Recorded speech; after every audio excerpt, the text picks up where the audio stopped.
Well, hello, ladies and gentlemen. Thank you so much for joining us this evening at the 2020 StarLeague Grand Finals. I am Kyle Corvus-Crowe, and I have the immense privilege of being joined this evening by the one and only Coco the Dragon this way. Hey, how you doing, buddy? I'm doing pretty good, and I'm excited to see how well these two teams of Illinois and UT Austin are going to be bouting up in this grand finals because, it's been a journey for both of them. They've been really throwing punches left and right through the entire championship and through the tournament, and both on this tournament and off. We actually had seen them recently in the TikTok Cup as well, and they've just been throwing out all of the amazing picks, amazing plays, and amazing grabs. But we are going to be into the picks and bans, and Rengar and Darius already taken off the board. So there's those solo lane jungle threats that we're looking for. And of course, Zach as well. So most of these going to be focused onto that top side. If there's an Olaf ban, I wouldn't be surprised either as they continue. Oh, and just to set the stage, just so you are aware, right above my lovely talking head is the University of Illinois. They're going to be taking to the blue side to kick things off here in this best of five series. Of course, hopefully going the distance, all 5 games. That's the kind of league we love to see. We'll see if it does happen. And of course, above Mr. Coco over there, we do have University of Texas at Austin, the Longhorns, who are prioritizing Aatrox Echo for their first couple. And I do believe, just to color this a little bit, I do believe that the teams did run a pro draft first. So the order we're seeing is actually just going to be order of position. We're not going to have any funky switches coming out through here. So we can add a little bit of coloring as to what was drafted when in the 3-minute delay here. But for now, people are where you see them, and that is important to note. Yeah, so sadly we don't get to see the mind games going back and forth between these two teams in the pick and ban phase, but we really get a lot of time to see the final picture, right? Like, you can sort of expect that the Aatrox probably picked before the Mordekaiser in those scenarios. Mordekaiser a little bit more comfortable in that dueling position, but has sort of flown under the radar almost. Like, people don't expect him to be picked up like randomly or sort of traditionally at this point. So with the Trundle and the Yasuo being locked in as well, you're saying, all right, so you've got a very heavy top side that also performs extremely strong in the mid game. Get that pressure, make sure like you have a lot of sort of neutrality going on in the early game so you can transition fairly quickly to that mid-game performance and then just pop off from there. So already with how these two drafts are flowing out, very, very scrappy on the side of Illinois, where you're looking at, hey, there's the set flex pick that I was talking about on Velocity 1 with that support. It's much more team fight oriented here for UT Austin. Seems to be the case, and University of Texas, wanting to play to their strengths there, get in and fight this Illinois team. It's gonna be tough with the amount of crowd control, with the amount of front line, and of course the frustrating heals now that they're gonna have coming their way with the Soraka. I mean, you have to get through a Yasuo, you have to get through the wind wall, so your poke's not as effective as it could be. You have to get around a Trundle pillar, so you're just run at them strategies. Kind of like, okay, that stinks as well. And then Mordekaiser creating all of that dissonance that he's going to be able to, all on top of Soraka heals. I mean, Illinois have drafted an annoying composition for a team fight team to play against. Yeah, it's going to be obnoxious, but like you look at Austin and say, okay, who can get to that backline to answer Wakanari Soraka, right? Because that's the first thing you're going to want to take care of, because there's a lot of healing on that side. You've got Conqueror on Aphelios, Conqueror on Yasuo, Conqueror on Mordekaiser. And of course, Trundle with his passive and with subjugation will also be just trying to heal as much and just be these massive sustain tanks that will just inevitably out heal your damage that you try and throw out. So you need to get to that Soraka first, and then from there you can start to pick apart the rest of Illinois' composition. But you look at that back line and say, okay, well, Orianna might be able to do something. And it's mostly onto Velocity 1 to say, all right, I'm going to grab one of their members and just jump straight onto them. But it's going to be very difficult to do that because, one, you've got a Mordekaiser to answer to because he'll just Death Realm you, and then that problem just goes out the window. And you look at whoever else can sort of try and jump onto that back line directly.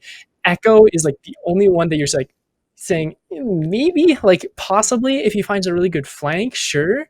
So yeah, you've got the great team fight, you've got a lot of crowd control and zoning pressure to come into, and if you play it perfectly, then you've got like an amazing composition.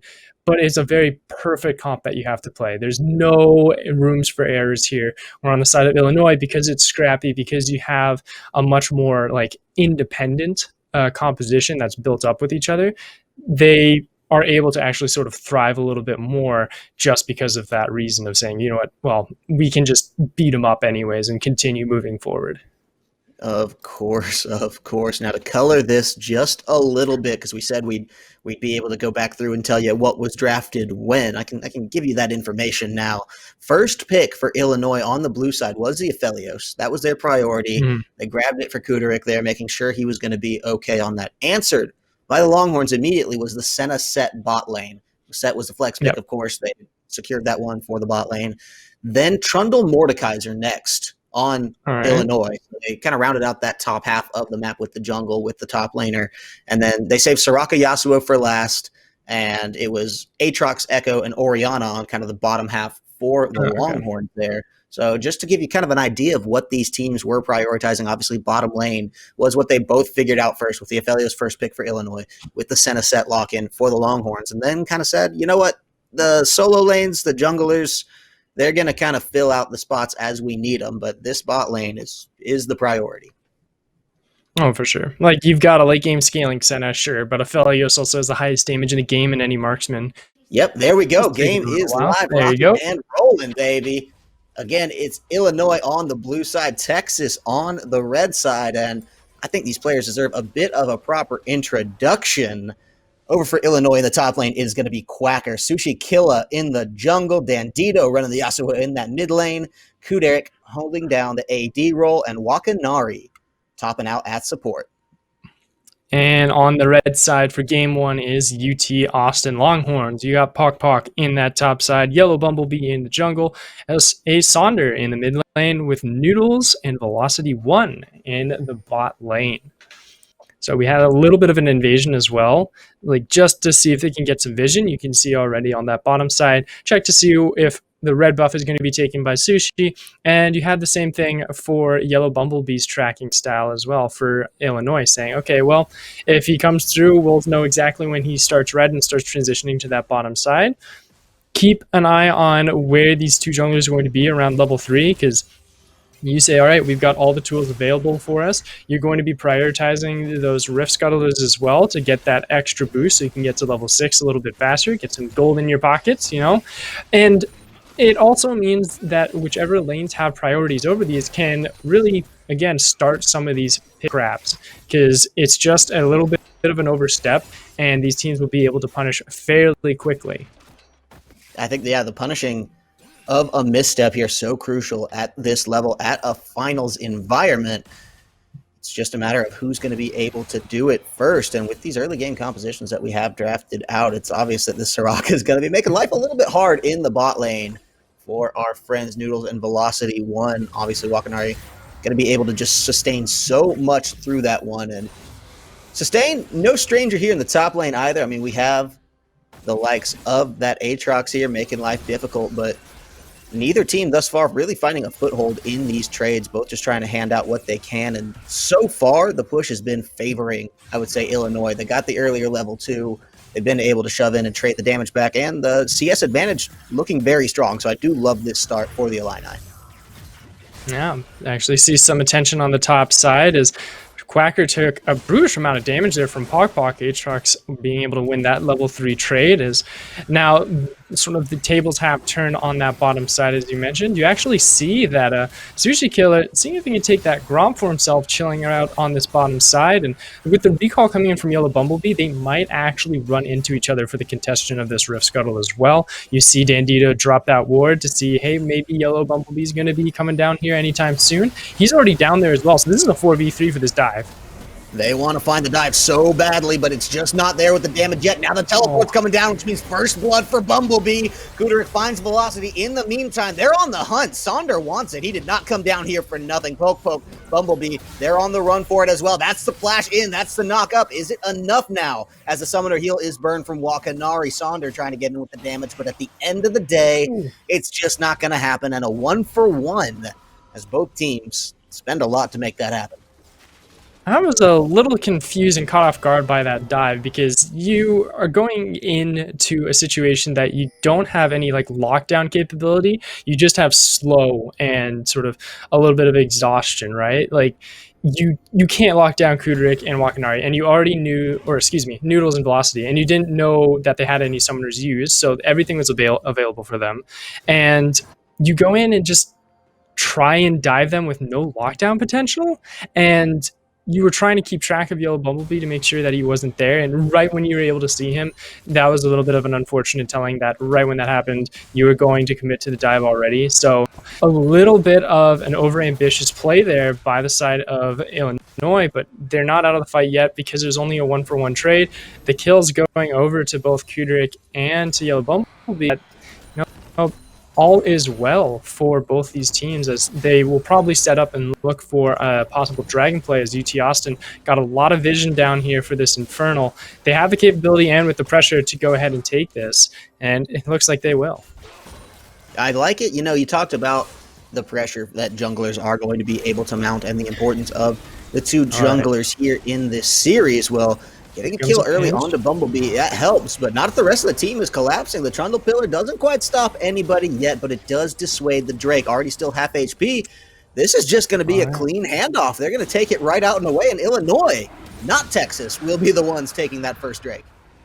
All right, very interesting trade of objective control there, mostly because the separation of UT Austin was just not healthy for them, and they had to full commit for that retreat. Dandito had already transitioned a lot earlier, and Yellow Bumblebee also wasn't really in a great spot either. He was also level 4 to Sushi Killer's level 5, so that's also a big play point right there to keep a track of, is like if they get to that level 6, that's when that trading really starts to come into play for both these teams. And even then, again, it's that scrappiness of the composition that Illinois has that would give them the upper hand in this early stage of the game. So they're going to keep playing again, and looks like they're setting up for a round 2, attempt number 2 here for this turret dive, and they're able to smell it out for Austin. Yeah, coming down early enough. Sushi Killer is in their faces, but he's the only one and doesn't want to take more damage than necessary. They're going to brush him on back of that one, and turret plates going to become the next objective to try to look at here. The minions are coming back in, but with the wave clear that they do have, this is dangerous for Texas to push back into. The Longhorns are taking a risk here. Wakanari's half HP, the Velocity quite low himself, going to try to get that damage back down onto the head. Can they find more? As here comes over the wall, the danger is here. Yellow Bumblebee, can you make something happen here before your own HP bar is taken down? And the answer is no. Quacker is quacking off on this one. Noodles has to be careful because he's getting dove right under the tower. That's the double kill for the Mordekaiser. Oh man, what a beautiful teleport there from Quacker, and is able to get the double kill onto this bottom side, but this fight's not over. Saunders looks like he's got out. I don't love what you're doing there, and yet somehow he's able to walk out unscathed. Daniel right out of the lion's den with that one. This time around now trying to hold on to this tower. The plates obviously in a little bit of trouble. Nothing else to do here in the bottom lane of the Rift. They've initiated the lane swap. So you have Aphelios going up to the top lane. I imagine that's going to be reasonably permanent as Soraka is backing as well. So a little bit of a shake-up here now. They got some good plate damage. They really just want to leave Mordekaiser to stall this one out, hold it up, and this could be dangerous. Actually, could he get Velocity here? The health bar's low. Quacker's trying to make a little bit more of it. Noodles is on the run, and I don't think he's going to get out of this one. This is so dangerous for Quacker to just be able to do it 2v1, but he's popping off so well. He might get Velocity here. It looks so close, but there's a shield. Quacker playing to the absolute edge of his abilities and what he can do here. He's making Sushi Killer. Not a playing 1v2. You're Sushi Killer, though. This is the dive number 3. He's going to come in for it. His health bar is low, and that will be the tower taking him out. Velocity. Wow. Making the double kill happen for himself with shout out to main man, the turret. I mean, good night. That was an aggressive dive for Illinois, and I don't know that I love it. Yeah, I did not love that final dive. I was sitting there saying, you know what, this is that solo lane EXP differential, level 6 Quacker against level 4 Noodles and Velocity. Just absolute nightmare to deal with as bot laners. But again, they come in and it just becomes an equal trade with that kill. And Pog taking a brutal amount of damage from Kudrik. Oh! You're kidding me. We don't have time to finish thoughts on these fights before another fight happens. We cannot continue to just break it down before they're already here, primed up, ready to go with the next bit of action there. Illinois, you talked about them being scrappy. You talked about them wanting to drag you down, fight dirty in the mud and the blood. Well, they're doing just that here. Got about 1 kill per minute on pace this game. Rift Herald now, the next objective that they want to take to really, I mean, just further accelerate the pace of this game. Yeah, they need to crack the space open a little bit faster because the late game is still a concerning bit for me for Illinois, but this scrappy, bloody style that they're playing right now is very much in their tempo. It's still an even game, yes. The gold economy-wise and even items still fairly even, but it's just the tempo is in Illinois' control because of how aggressive they're playing. The dragon that they got, I'd say it was a little bit of a lucky give, but hold on, a flash coming in from Velocity. This might be a killer one. Yeah, they want to get Wakanari. We talked about how important it was to shut him on down here. Noodles, well, he's going to take the credit. First kill now over to the Senna. And Sushi Killer, well, he was off in the wings, but just not there fast enough. That's a nice pickup if you are Texas, just trying to turn that one back and get the horns down for themselves this time around. Or horns up, I'm sorry, if you're a Texas fan. That's the direction we like them to go. But speaking of up, knocked up is Saunders. He's in some trouble. Is Bumblebee going to be there in time? Saunders quite low, and Sushi Killer will find that one for himself. Dandito now, a hard man to chase. Bumblebee, can you make it happen? He says he just might as Dandito falls, and we keep the kills all tied up. Yeah, 1-for-1 trade once again, gold dead even. The only person who really has like a convincing advantage is the person who is able to get to their first item. And most likely going to be Kudarik here. He's the one that's sitting with the most game right now with 4,000 sitting on that one. But you know what? Here comes another skirmish. They want to break down this first turret. And they find Wakanari to make it start off the rip. That is a beautiful start, getting the Soraka out and where they're not going to be any chance of those heals coming through. And they say, we've already given up one Drake. We're not doing it again. The Cloud Dragon, something that the whole team is repping out here for. We want to find it. We're going to find whether or not it's going to be that mountain or ocean soul. And oh man, will the oceans rise, Coco? This is going to be absolutely fantastic if this late game composition that we've seen from Texas can start to manifest some of that and play for that soul point. Oh, and even for, I'd have to say Illinois as well. Like I was talking about during the draft, how they're just a group of sustain tanks that is hospitalized by a Soraka. So it's going to be extremely difficult to kill them if they're able to get Ocean Soul as well. So you know, Noodles, you got the right point there, buddy. Executioner's calling second item there on the docket as he just gets that locked down to go ahead and peel away. Probably smells that Sushi Killer is here again. You know, they've done it 3 times already. They've dove you under this turret. So I would not be surprised if they were going for a 4th, and it looks like they are. Here comes the Herald as well. You can see Dandito coming in. This is going to be that first turret break. Ooh, and the flash in as well means Noodles is on the flash out. Dandito is there. The lockup is coming down, and they're trying to get everything they can out of this one. Noodles already down as Velocity is powerless to save him. Only saving himself at this point. Now a second pop-off from Shelly. Just going to feel great about this one. Velocity, well, he'll kill it and probably save the tower here with the help of Yellow Bumblebee, but that is a hefty price to pay. And with the next minion wave already primed up, a difficult one to kind of stave off here now, and a strong point back in the camp of the Illini. Yeah, and so he's sitting on 1,000 gold here for Kudarik. He just wants to get 300 more to get that Infinity Edge and go back, and he could have gotten it from Bumblebee, but he's able to get away just close out of range there with the turret to help back him up on that one.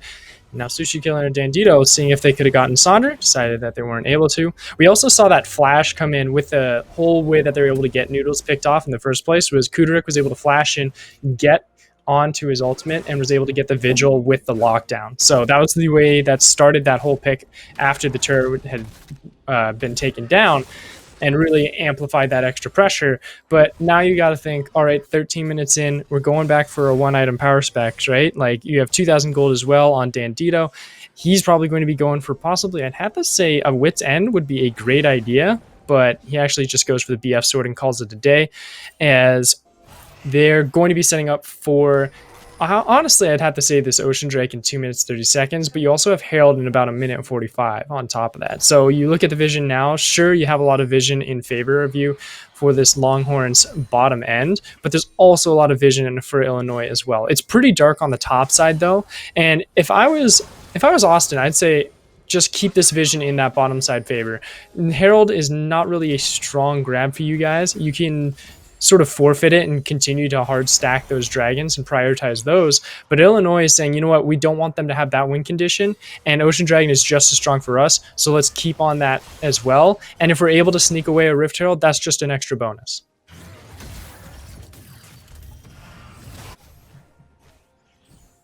Ocean Drake, definitely a high priority for both of these teams. You can tell just by the vision that they've slapped down around. That's what they want to play around. And yes, I think the Rift Herald, certainly something that would be a nice little bit of consolation prize or a nice tack on if you can manage to secure both there. But right now, the two control wards placed down by Texas that had great advantage around the Drake have been removed there. And it's a line of 4 control wards now. Yeah. For Illinois to hold that one for themselves, just making sure they're going to be in good position when this one does come up about and around. And I think this could be where we really start to see the first major team fight of the game, because we've had skirmishes, we've had all 5 members in a lane at once, but don't think they've been playing for the high stakes yet. We've gone 7-7 on the kills. Only one turret makes the real difference, and a smattering of CS, mostly to the favor of Illinois in the bottom and mid lanes. That said, this is where the stakes start to get a little bit higher. We've had a great first 15 minutes. I don't think we could have asked for a better 15 minutes to kick this series off. Just dead even. Lots of blood, lots of fist fighting going on here. Now, things start to feel a little bit more real if you are either of these teams. Yeah, and this is also the point. You have to watch out for this massive mid-game power spike coming in from Illinois.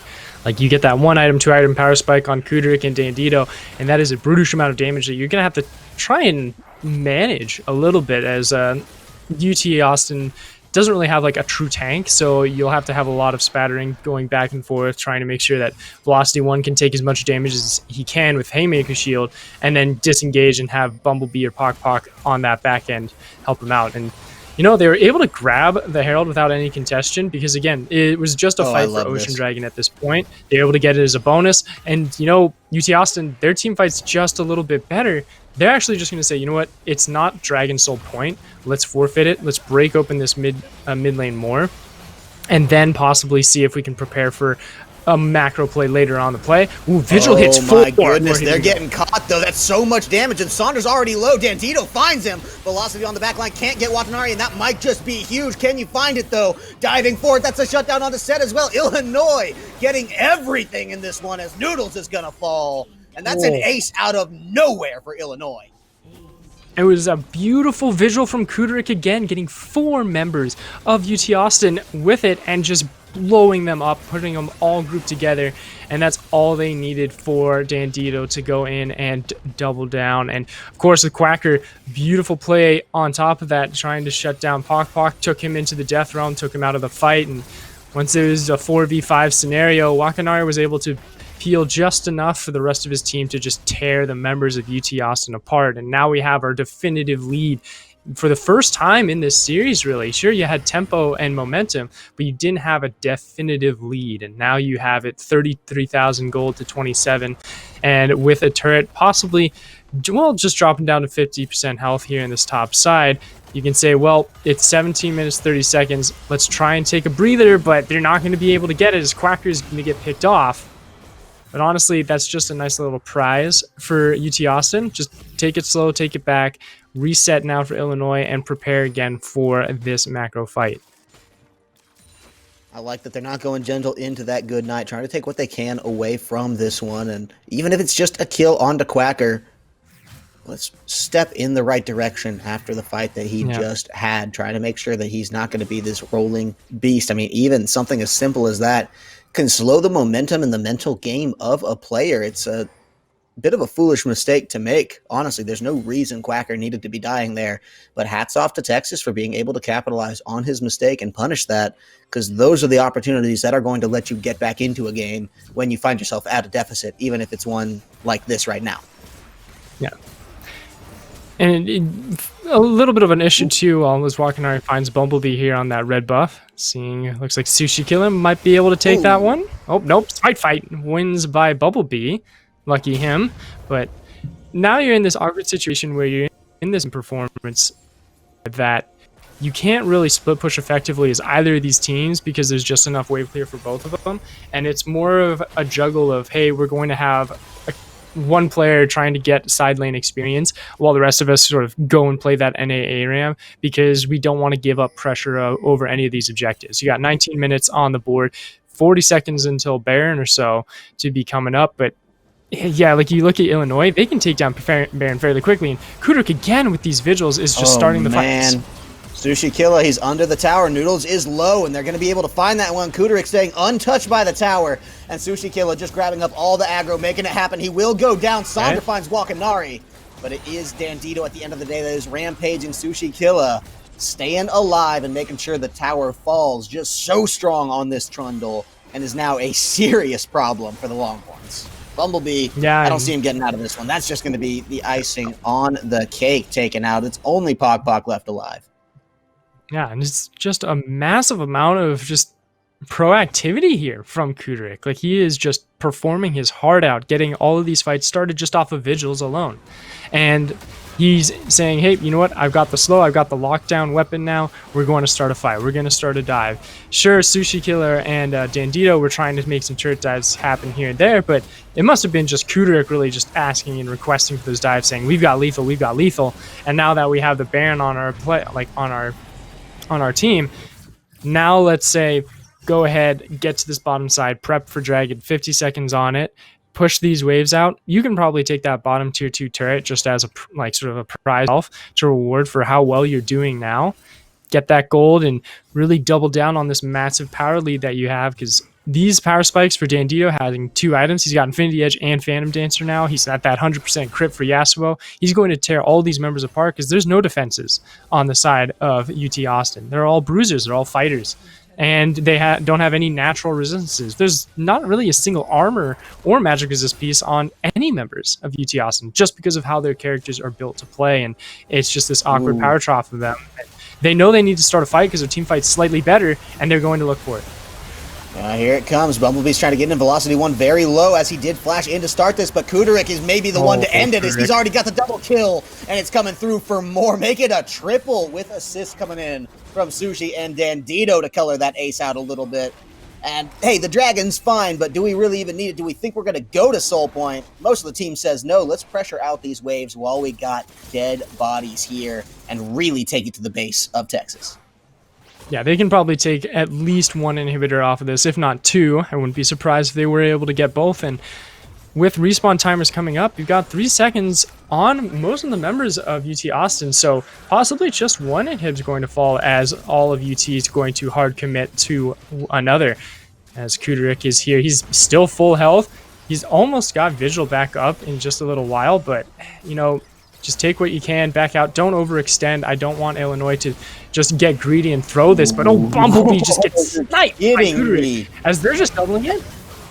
That is the first pick of Felios coming on down now. Another double kill for himself here as he tries to make a little bit more magic happen. 2 triples in a row, but he will finally get shut down by the Senna greeting on the fountain steps. Doesn't matter. The rest of the team, they're here. They're ready to go. He gives the disconnect just to say, I'm that confident in my team. I'm that confident in our game number 1 because in 22 and a half minutes, Illinois put it away. Man, oh man, that scrappy fight was such a great composition drafted there from Illinois, and they played it perfectly. They were doing exactly what they needed to do in a sense of trying to create constant pressure in the early game. The dives, yeah, they were a little bit haywire here and there. Like, let's not give them a full pat on the back because they did hiccup. They definitely did have some fumbles, but they've been able to grab those wins, yes, but they haven't been able to really get a tempo in a series all out. So if they're able to try and steal that away, game 2 is probably the best place to do it, because that's when people start to get a little bit cocky. They say, you know what, they can't reverse sweep us. Let's give them this free game. Let's experiment a little bit, and then we can still close this game out in 2 games and not bring it to a game 5 series.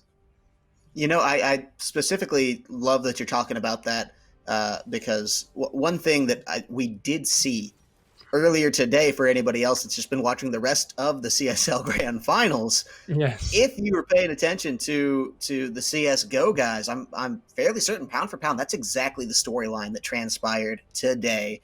UCF was playing in the finals, and I believe they'd been up against the same team in the TikTok Cup, where they lost in the TikTok Cup, but then came back to do essentially a rematch of those finals here for us today, and finally took the win in the best way possible. So certainly certainly something that's on the table. It's not unprecedented territory. The Longhorns, if they were able to pull it off, they wouldn't even be the first team to do so today.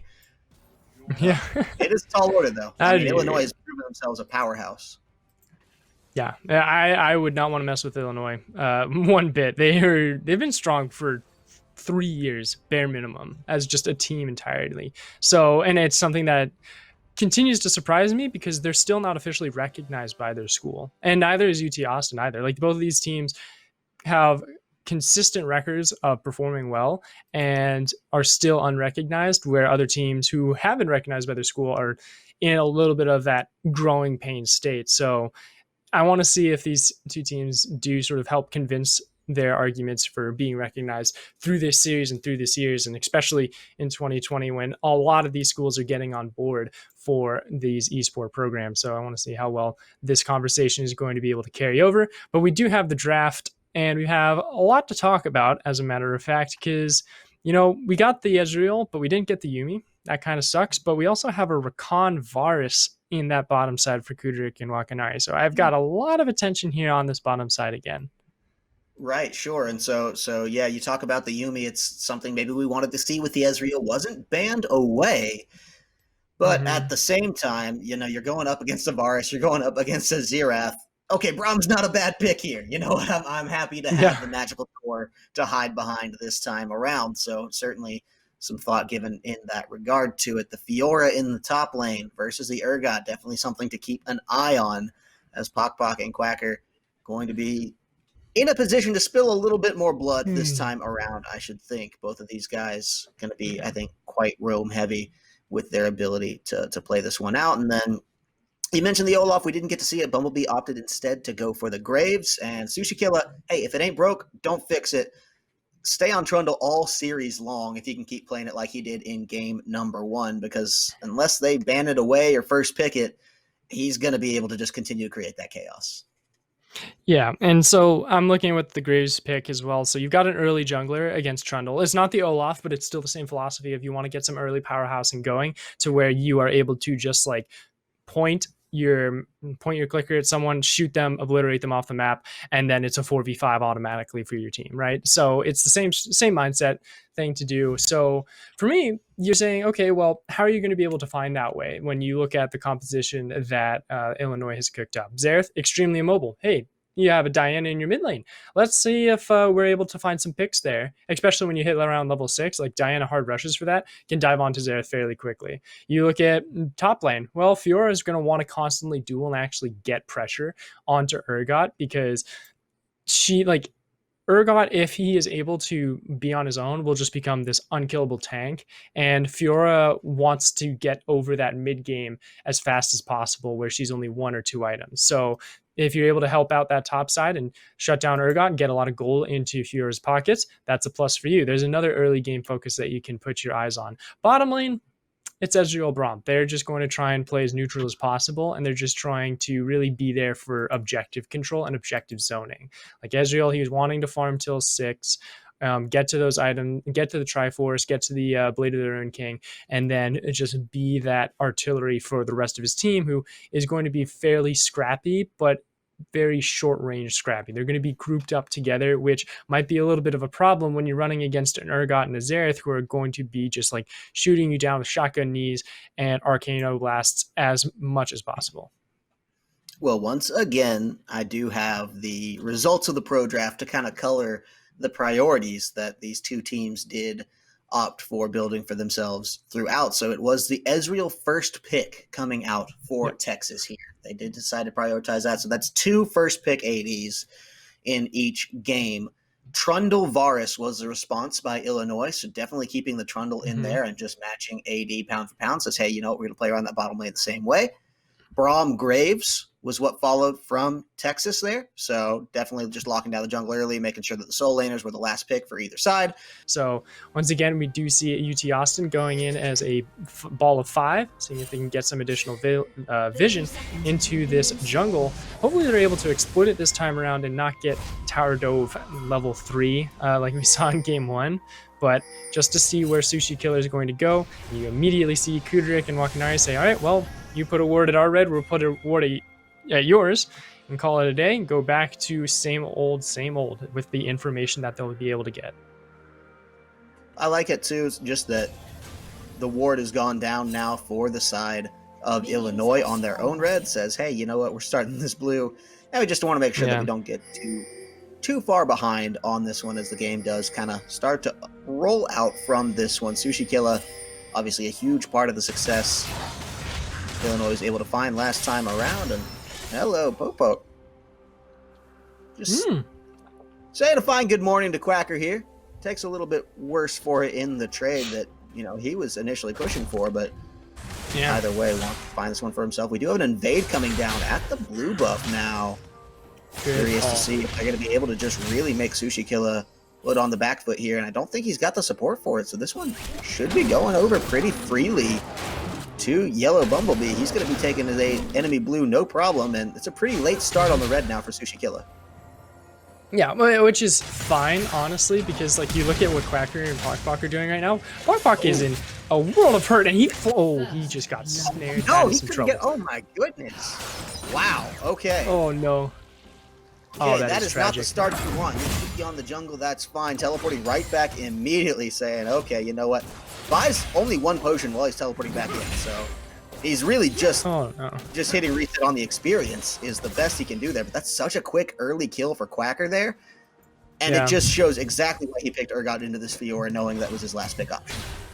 Okay, so it's something where the Urgot Fiora matchup is fairly Urgot advantageous for a lot of the early stage, and this is where I was talking about Urgot. If you leave him alone, he'll be able to just naturally beat and sort of out-tank Fiora for the majority of the game, and then Fiora needs to get over that mid-game awkward power trough, and honestly, that's not something that should happen with Bok. He should have just forfeited the lane and just let it push in and try and farm safely until you're able to get the riposte and a little bit more damage output from just like at least another Dorn's Blade at the very minimum. But the consequence of all of that is that early game pressure that UTAUS tried to get with that late invade blue buff invade is the fact that, well, now you get all of the topside pressure and it immediately forces that vertical jungling and neutralizes any of that advantage you were trying to snare.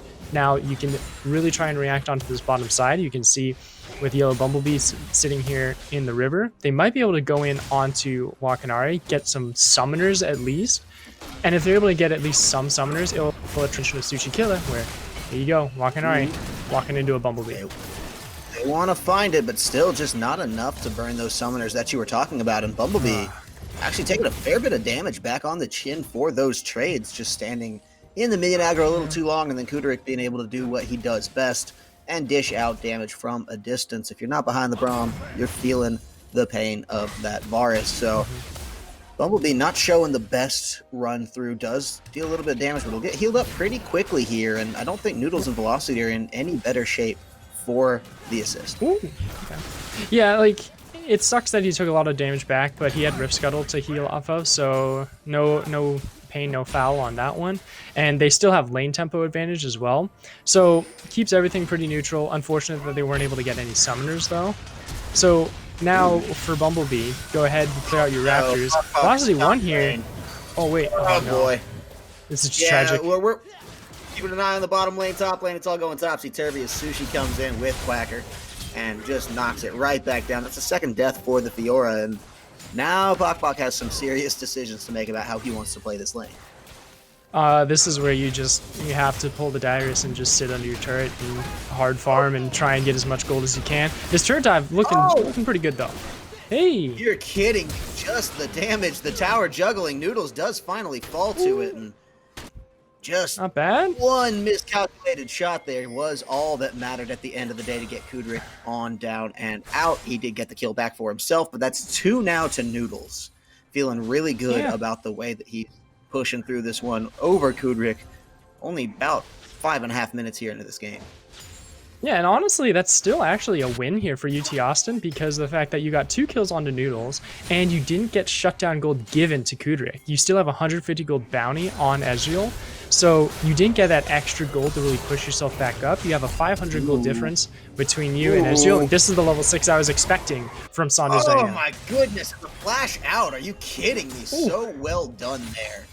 by Sonder just to stay alive. The Dragon does now go in the interim, though, over to the side of Illinois. They're going to get that one on the ocean. And right here at 6 minutes, this game is feeling just as scrappy as game number one. We'll see if either team can tip the scales yet again. Might just be in this top lane if Illinois is going to try to set that advantage for themselves, because still not the best day for Pok.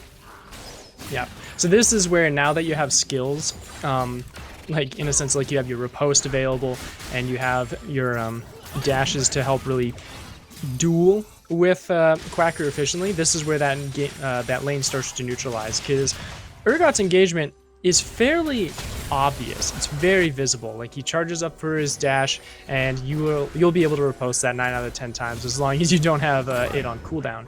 So this calms down the lane for Pok, and it's great news for UT Austin, because now they can hard focus on mid and bot, and Yellow Bumblebee doesn't have to worry about this massive leak that has started but is now plugged in this top end. So I want to see if Sonder and Yellow Bumblebee will continue to just double down on Dandito, because honestly, they have turret diving capability with how much damage Graves and Diana are going to pump out, with a low cooldown as well on Diana's ultimate. So keep your eyes on that. Keep your eyes on how much vision is going to be around there for both Illinois and Austin, because if you have a lot of vision in it. Oh, Bandito, it's just all over. Sorry to cut you off, but Sonder strolling right in with Bumblebee, just making that one so effortless and easy. This is a different solo laner than we saw in game number one, Coco. Yeah. So now with that one, a little bit of calm for now, because, well, you can't make a pick mid, and bottom side is just trying to slowly scale. Ooh, nice knock up there from Wakanari. Sort of wins that pressure game that they were slowly trying to get a grasp onto, and now with Pok fairly low in this top side, you don't want to leave it alone for too long, because you actually you do not have the Fear Beyond Death for Quacker, so you can go ahead and chill out on that side. Yeah, but, it feels no, like for now, it at keep it calm. Well, that's what they want to be able to do, just slow the game pace down. It was Illinois that was so comfortable dictating the paces. Actually, now they're going in, diving under the tower. Velocity has to be careful as he's hit by the Chain of Corruption, but does just limp out in one piece. Wakanari's going to flash for it, almost certainly sealing his own fate. But here comes a Xerath ultimate. That one's a shutdown. Taken. Noodles gets Wakanari, but found out himself by Kuderik. So a 1-for-1 with a guest appearance from Dandito, just forcing some fancy feet. And Velocity just barely making it out alive, but definite credit there going to the side of Illinois, keeping their AD alive while both get a kill.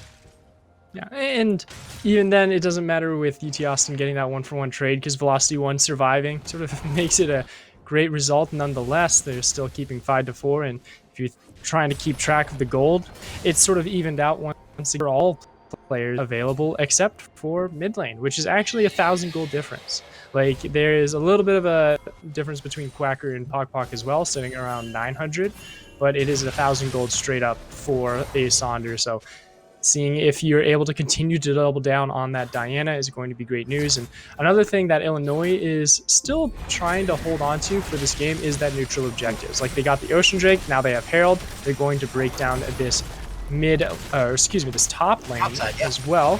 Get some gold onto that one. And, you know, if that's the place that you're strongest at right now with Quacker and Urgot, might as well just double down on it and get some additional gold onto them. The only problem, though, for me, is that you leave all this emptiness on this bottom side for another dive possibly to happen.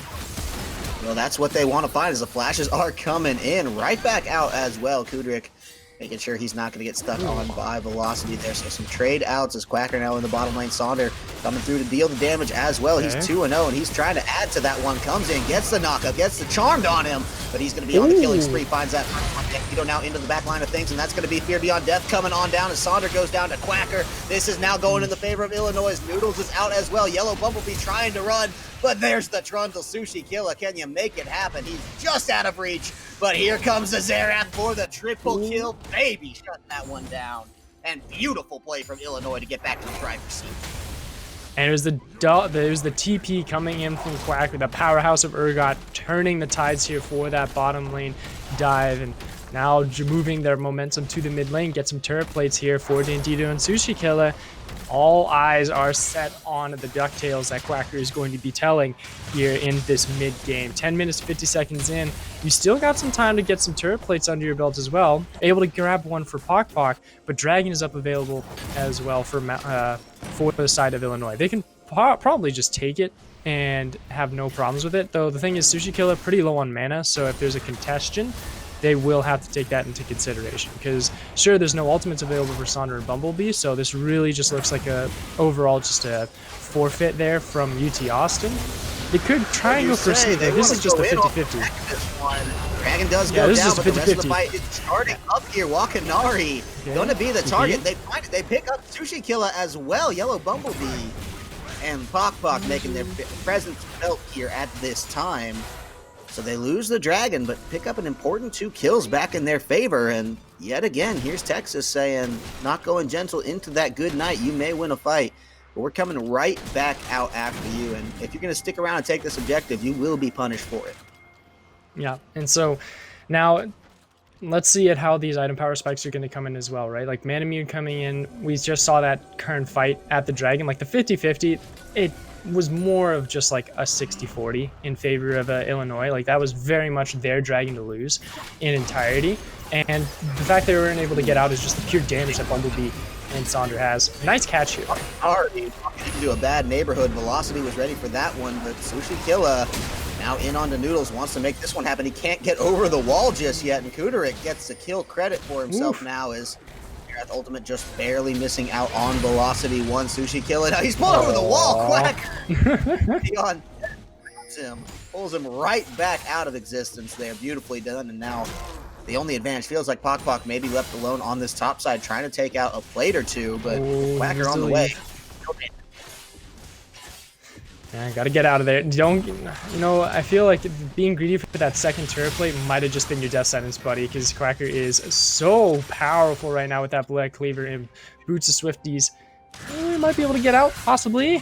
Woo! It feels just like he might. Yeah, there was no tower to retreat to, but the minions dissuaded Quacker at the end of the day there. He's just gonna back it on off. And so you get the plates, you get the credit. You did give 1 kill back on over, but you found one for yourself as well, so not the end of the world if you are Texas, but yeah, certainly that's a risky move to be pulling in the enemy jungle when you've just found some footing back. I don't know if just doubling down is the best solution there. Sometimes it is, like especially in like this mid game. Like you're at 14 minutes, turret plates are about to fall. This is where you transition everyone around and say, all right, Ezreal go mid, Diana can be in a side lane, and Fiora also just, well, because of how poorly her lane went, she still needs to sit in that top side and just power farm and get to those 1-2 item power spikes. Like she only has Ravenous Hydra right now to the Black Cleaver and now an Executioner's Calling for Quacker's Urgot. Like he's sitting pretty happy right now. Like he is the current difference of like that just underneath 2,000 gold, almost 3,000 gold difference. So he is the power player right now for this mid game. But Urgot does struggle in the mid game because sure, his damage is there, but his survivability is still a little bit lacking, especially when you go press the attack, where it's mostly about that burst and that dueling potential with PTA and not Conqueror, where it provides some sustainability in team fights later on. So for Illinois, keep that power player on that side lane, threaten the lethality that, well, Fear Beyond Death is going to be able to provide, and then try and find picks elsewhere, because you're just in a farming state for UT Austin. Oh, he's got to be careful here. Here comes Azir, the ultimate Dandito rampaging a Sushi Killer. He's just there to take the tower shots for him. And will actually die to this one, not even needing the Glacial Fissure from the Braum there, but just to secure at the end of the day, just in case they get the kill back. But either way, getting Noodles out of this one, that's the important part. And now Xerath getting back into this game so heavily, but Quacker, the one that they do want to find, is a shutdown trade under tower. Still take Poc Poc with him somehow. Good night. This is just one dangerous Urgot. And in the meantime, Dandito, well, he's been able to farm himself back into a very dangerous portion of this game. Yeah, now at 119, 4 kills, 2 deaths on himself with a 400 gold bounty as well. Also has a fully stacked little ring right there. You know, just the general Dark Seal. Sure, it's fully stacked. I hope he doesn't go Magi Soul Stealer on it, but honestly, with some of these players, they just might, especially with how confident they might be. It is game 2, and they did pick up the win on the first round, so more power to you. As he does go for, okay, the Luden's Echo and also the Oblivion Orb as well. Just for that Morellonomicon, I suppose, is, like, mostly because it's the fact that no one's going to be building MR outside of Velocity 1, so like Morellonomicon's okay on this stage, and also like with the healing that Noodles, Sandra, and Poc Poc are going to be able to do. Again, Noodles in a little bit of trouble here, has to get out and just keep getting chased down by Sushi. Yeah, he's still going to get kicked off by Dandito there at the end, and they're trying to get in just onto Wakanari. He's the only low health part thus far from Illinois, though. Poc Poc gets Sushi, and Wakanari's on the way out. They will find him. That's the back line from Poc Poc. Noodles with Velocity. Oh, Poc Poc. Already dead, though. It's a 2 for 2 thus far. Can we make more of it? Can you try to continue to push this one out or find a Drake safely if you are the side of Illinois? Because Texas, their damage dealers are still alive. They may not have Ezreal, but he's coming right back up. Sushi Killa as well. Just 5 seconds left on his respawn. So everybody killing back to full strength here. Trying to decide exactly when and where and how you want to push this, because the vision all in the hands of Illinois. The damage all in the hands of Illinois. Are you kidding me? He's going to do this. Packer kills Poc Poc. Bumblebee, the next one he's trying to target on this one. And I think he might just be able to get it. He's in the minions. He's taking a lot of damage through the brush. Bumblebee, can you make it happen? He flashes for it. And you're trying to find it. They're both solo, but Quacker manages to make it happen. You are kidding me. Ooh. Oh my goodness. This 7-1 Urgot on Quacker is just a nightmare to deal with. And there's no way that I think that you're going to be able to, without at least 3 members online. And of course, you don't even have Triforce yet on Poc Poc. So you get a Death Dance for Quacker now. He's at 2 items, got the Executioner's Calling as well. So this massive powerhouse from the top lane is going to continue just being like really just this this onslaught that Illinois will need to just continue to provide pressure. Like he himself provided the pressure for the rest of his team to take Dragon. Like they were busy trying to take him out, and as the team says, you know what, well, we can take Dragon, we can get Vision ready. Again, they're online for this possible Rift Herald as well. He says, all right, I'm here, we can start it up if we want. All right, let's go for it. Wakanari goes ahead and dragged it over to the rest of his team, and now you're in this dire straits for UT Austin. Oh, that snipe. Oh, no. What a perfect pick and take away. I didn't know he was going to die there, really? Wrong here. And it was about this point in the last game, a little earlier actually, Poc Poc again. Illinois was able to just run away with this one based off of their advantages that they built for themselves. Poc Poc, no chance of getting out of that one. Quacker doesn't even need to ult. He's so stupid strong. Pushing himself to 8-1 here, shutting down the split push. Yes, you get a tower, but you're going to lose an inner tower for this one now. Possibly more, as they're starting to knock on the door of these inhibitor turrets, and without a Fiora to defend this with a 20-second death timer still left, I mean, this just gets worse and worse for the guys here on the side of Texas. They're doing everything they can to hold that one out. Here comes the Glacial Fissure just to slow the Rift Herald up, but it is going to be that Rift Herald pop. It's going to do so much damage. Tower put it right on the edge, and that inhibitor turret falls here. Fiora still not up from the last time she fell. Sushi Killa ready to push in. Poc Poc coming back now. You have to try to save this one. This inhibitor about half HP solo. That's it. They're going in. Diana wants to find it. Can you make something of this? Bandito godlike already. The rest of the team not following up. Poc Poc finally makes it happen. It's Noodles is the one to get Sushi Killa there. Has to be alive. Has to be conscious of this HP bar. Because if Fiora now limping out of this one, Quacker wasn't even in that fight. He's just now joining. And it looks like they're going to have to leave it at that for the time being. Without Sushi Killa, there's not a ton that they're going to be able to do to take this inhibitor. Yeah, I have to call it off for the day, but honestly, when you're sitting at a 5,000 gold lead, this is where that overturn really starts to have a massive felt effect overall, and it's really dinging into the brains of Austin as well. Like, this is where you were trying to figure out how to deal with bot lane, because Kuderik just absolutely tore your team apart in game 1. Then you were able to find something manageable. You literally have a pretty strong bottom lane, and you did turret dives on Bumblebee as well. So like, you did great to answer in game 1, but then a problem immediately is and says, all right, well, now you have to deal with an 8-1 Urgot on Quacker, who is just as strong, if not stronger than the Aphelios was in the previous match. So now with the 20-minute timer just passing by, you're saying, well, you need to get over this speed bump that is still this 1-2 item power spike issue that is almost going to be impossible to really deal with until it's like 10 minutes in. Like, they're going to go ahead, they have Baron killing capability, especially with Quacker, with him roaming up. They can just 5-man it. You can't contest it because Bumblebee's going to immediately die if he even looks towards this objective. And you don't even have any like true wave control or wave clearing capability outside of maybe the Graves to answer properly. Like, you'd have to use Noodles' ultimate, which you're going to use for the Baron just to check vision. Oh, jeez. Oh, he just got popped off. Yeah, I mean, good night. You said if Bumblebee showed his face, he would be taken out, no questions asked. It just seemed to be absolutely the case here this time around, and now they're forced to try to stop this Baron without a jungler here. They don't have any other options but to try for something here. It's a desperation as they're going in. That's Quacker already dominating as Pop-Pop's on the back line. He's getting some good damage. His Hendrick's quite low, but he just barely survives it as that one's taken out and away. A double kill now to the credit. Falconari has gone down, but nobody else is the Baron. Still the primary target here. That's going to be Baron now on 4 members of Illinois. Only Noodles left alive after some nice downtown play. The snipe trying to come in again. Noodles walks back into it, and Quacker puts him down in the grave. Legendary 11, 1, and 4 for himself this time around, stealing the show and making this one absolutely imminent for Illinois. And with this Baron, they just need to drive the nail into the coffin. They can say, you know what?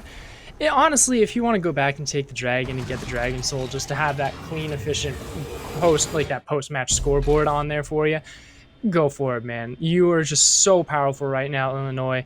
You are almost 10,000 gold lead, sitting at 8,000 gold difference, and a massive amount of that is just on Quacker. It is ridiculous how strong this man is, and the rest of his team really just is reaping the rewards. Mid lane wasn't doing too well for Dandito. Kudrik and Wakanari, they were holding on, but they weren't performing outright. It's just the fact that Quacker was able to find these picks and really shut down. Oh, Bumblebee, that try was so hard, but unfortunately he isn't able to get it. No, wasn't able to pull that one off for himself at the end of the day. Now this time, the remaining members, everyone's still alive on the side of Texas here. Have to be careful. This is already the inhibitor going to be taken down before Pop-Pop's going to be able to back, I believe. Unless they just decide to opt for the kills. Inhib already down to about half HP. Pop-Pop is back into the base now, but not able to come through. Now Kudrik wants to find more. Saunders going to be in some real trouble as Quacker goes in for that one. He's legendary. The tower velocity with the shield. Can you make anything happen here? Wakanari, again, they find him. He's got 8 deaths. It doesn't matter. The rest of the team just shreds you in the meantime. And Noodles is going to finally fall there. Kudrik getting himself a few more kills on the scoreboard. And the ace comes down. The Baron is here. It was 22.5 minutes for the first game. It'll be 24 for the second game. But either way, the result is the same. Illinois is absolutely shredding this series. And the story was also the same in a sense, just a little bit mirrored and reflected to the top side this time. Very scrappy game back and forth in the early start, and then it was just this powerhouse that came out of nowhere in the top end. Like, yeah, he was able to get the pick. He was able to get the first blood solo by himself in the top side. And then really the rest of the story was told just from Quacker's capability and his understanding of Urgot to just hard carry the rest of that game. But, you know, Quacker was 11-1, so that sort of gets thrown off the wayside nonetheless. But we are into the official picks and bans as well, as they are now done with their pro draft. And honestly, I don't expect Urgot ban to happen. I think it's going to be pretty traditional throughout. They're not going to let Aphelios go through, though, because Illinois does have that blue side pickup for Kudrik. So we'll have to see what they're going to be able to look up on that side. As, again, stick to your guns for Illinois. Traditional, hey, Trundle ban. That's something that's new. They banned the Trundle. Okay, so that instead of Aphelios. That leaves the Aphelios open, yeah. So they're going to pick... They're going to pick down now in order, I do believe. But so we'll take a look at, as soon as this is done, we'll take a look at the pro draft to figure out the order there. But certainly leaving that Aphelios open, I'd be shocked if it were not the first grab here for Kudrik. Yeah.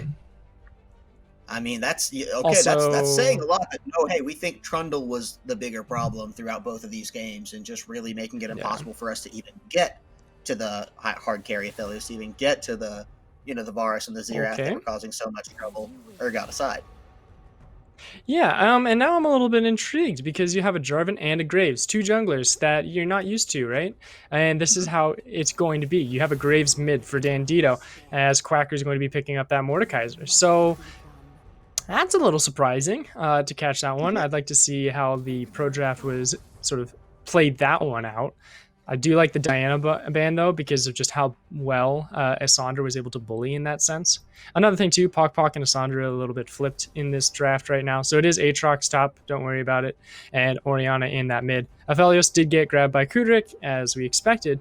So now I'm looking at this composition of, all right, J4 support probably with Aphelios, with hard engagement. Not sure what the support is just yet for velocity, so I'd like to see how that one goes out. But again, it's giving me game one vibes of just sending it, you playing to your strengths. Lulu's support, yeah, you are just absolutely confident in your skirmishiness, and it's almost the same thing as Soraka, where Lulu can just sit back and just peel for the rest of her team as everyone else just sort of sustains. And okay, so yeah, the Lulu was banned, I believe, in that first game when they kind of ran the Soraka as the initial support to Aphelios. Now they ban the Soraka. Okay, hey, we'll just put the Lulu in. I mean, it's one or the other.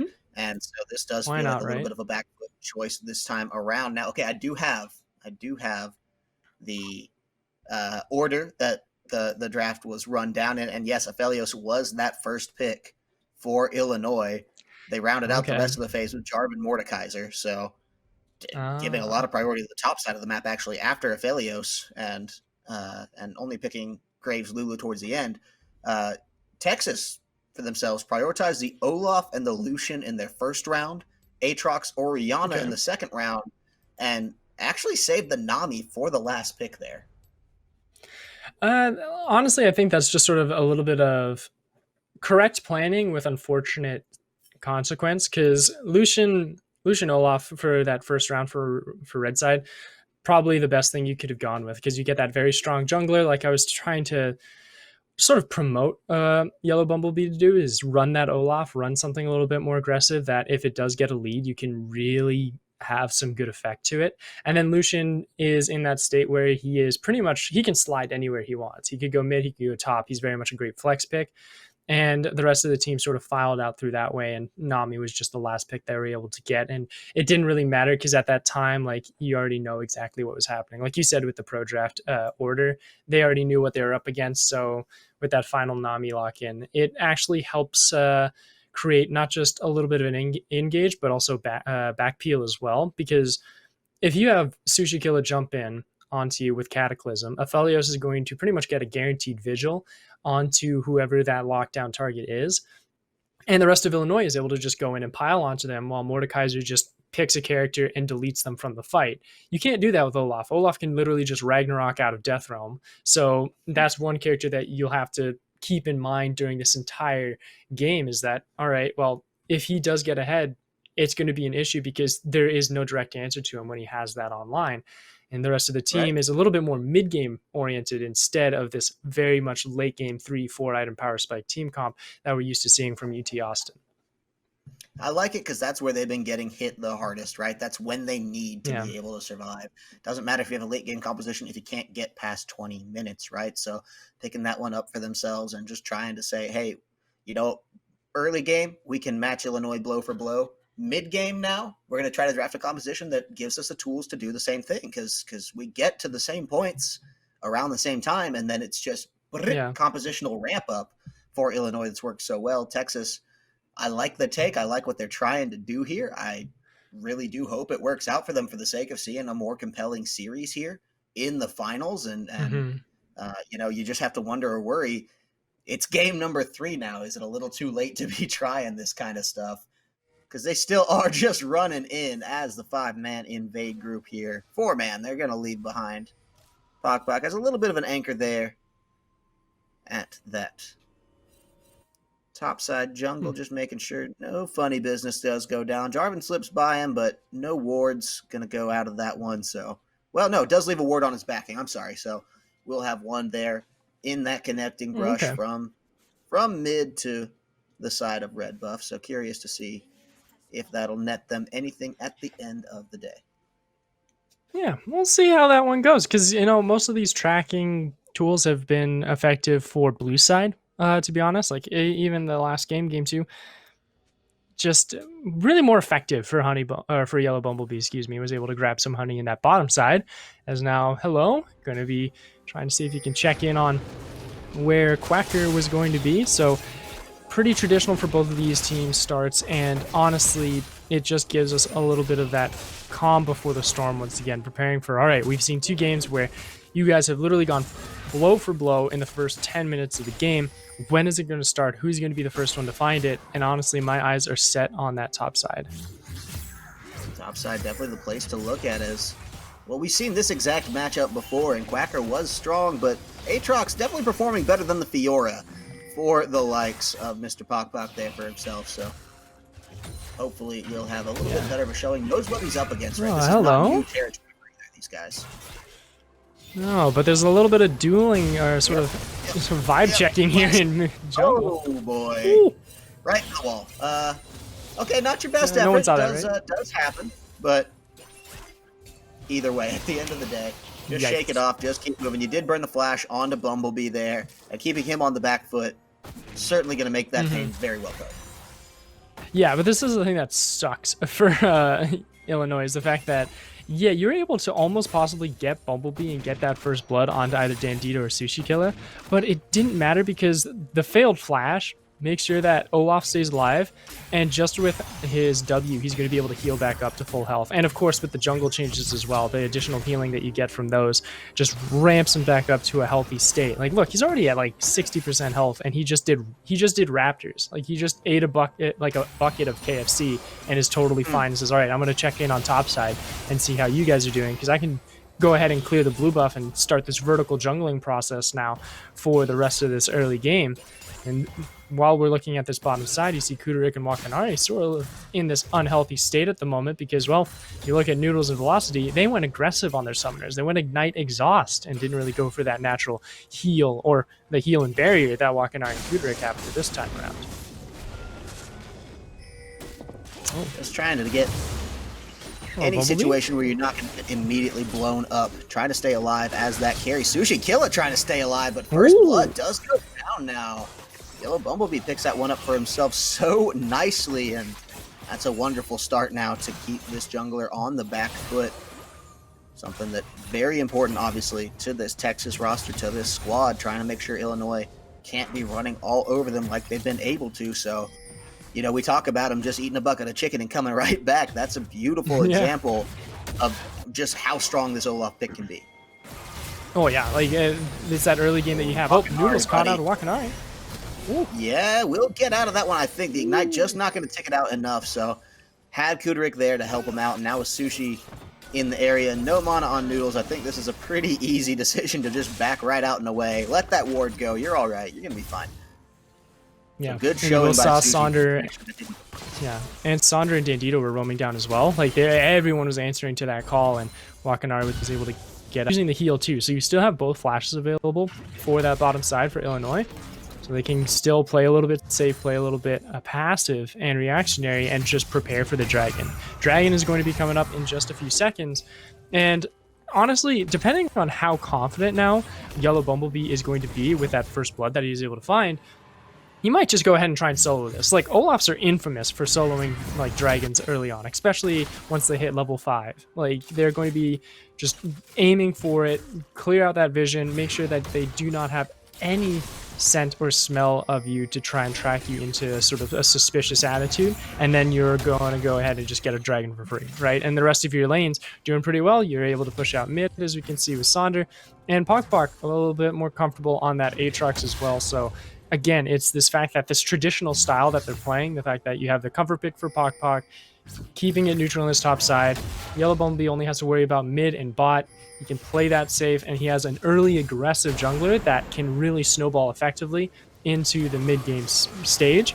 Is really just great news for UT Austin in this game 3. Well, I mean, you said the Olaf could be solo, and the Dragon doesn't need it. He's got the help here this time around. All right. Ocean Drake, Nami. What better way to get inside the mind of your enemy than to bring a fish along to slay the ocean drake. That one works out for themselves. Oh, this time Quacker. around. They get first break. Quacker now in some real trouble on the top line, but Sushi Killer trying to get in where he needs to be to change this one back around. Pok maybe going to try to get the kill, but he'd only be taking him with him as Sushi Killer gets the credit to that one, and Quacker staying completely alive and unharmed in this one for himself. Yeah, and the flash mind games coming in from that as well. Pok was so close to getting that at least 1-for-1 trade there in the top side, but the flash was just in time there for Quacker getting the kill over to Sushi though. So a little bit of a sad event, because the fact that, well, the kill going over to Sushi doesn't mean that you can start to snowball Quacker in this top side, and you won't be really getting any massive item or gold advantages either. Like, you have a Caulfield's Warhammer to the arm guard here for both of these players, so really not much changes, even though that gold, sort of that kill advantage goes over to Illinois. Is now trades coming in this bottom side. Here comes the barrier. Noodles quite low on this one. He's on the run, but they change their target to Velocity. Noodles playing the alcove so well, and now Wakanari gonna be the next one to fall as the double kill for the Lucian. Noodles feeling so good about that trade-off. It looked like he was so dead, and then just played the alcove perfectly, and got himself a double. Yeah, and this is the first time, too, in this series that it hasn't been blow for blow in this early stages. It's actually a 2-kill lead and almost a 2,000 gold lead for UT Austin. They're sitting at just about 1,500 gold in their advantage, and a lot of that is sitting into this bottom lane. Here's Yellow Bumblebee seeing if they can go for the dive. He is level 6. Wants to find it. That's going to be the Ragnarok pop preemptively. Wants to go in and just absolutely shreds Quacker there. Pok getting a little bit of revenge, saying that's how it feels to have the jungler run right into the lane and put you right into the grave. Yeah, so now we got to keep a very steady eye on Yellow Bumblebee's Olaf. Wherever he goes, death is sure to follow. Oh my goodness.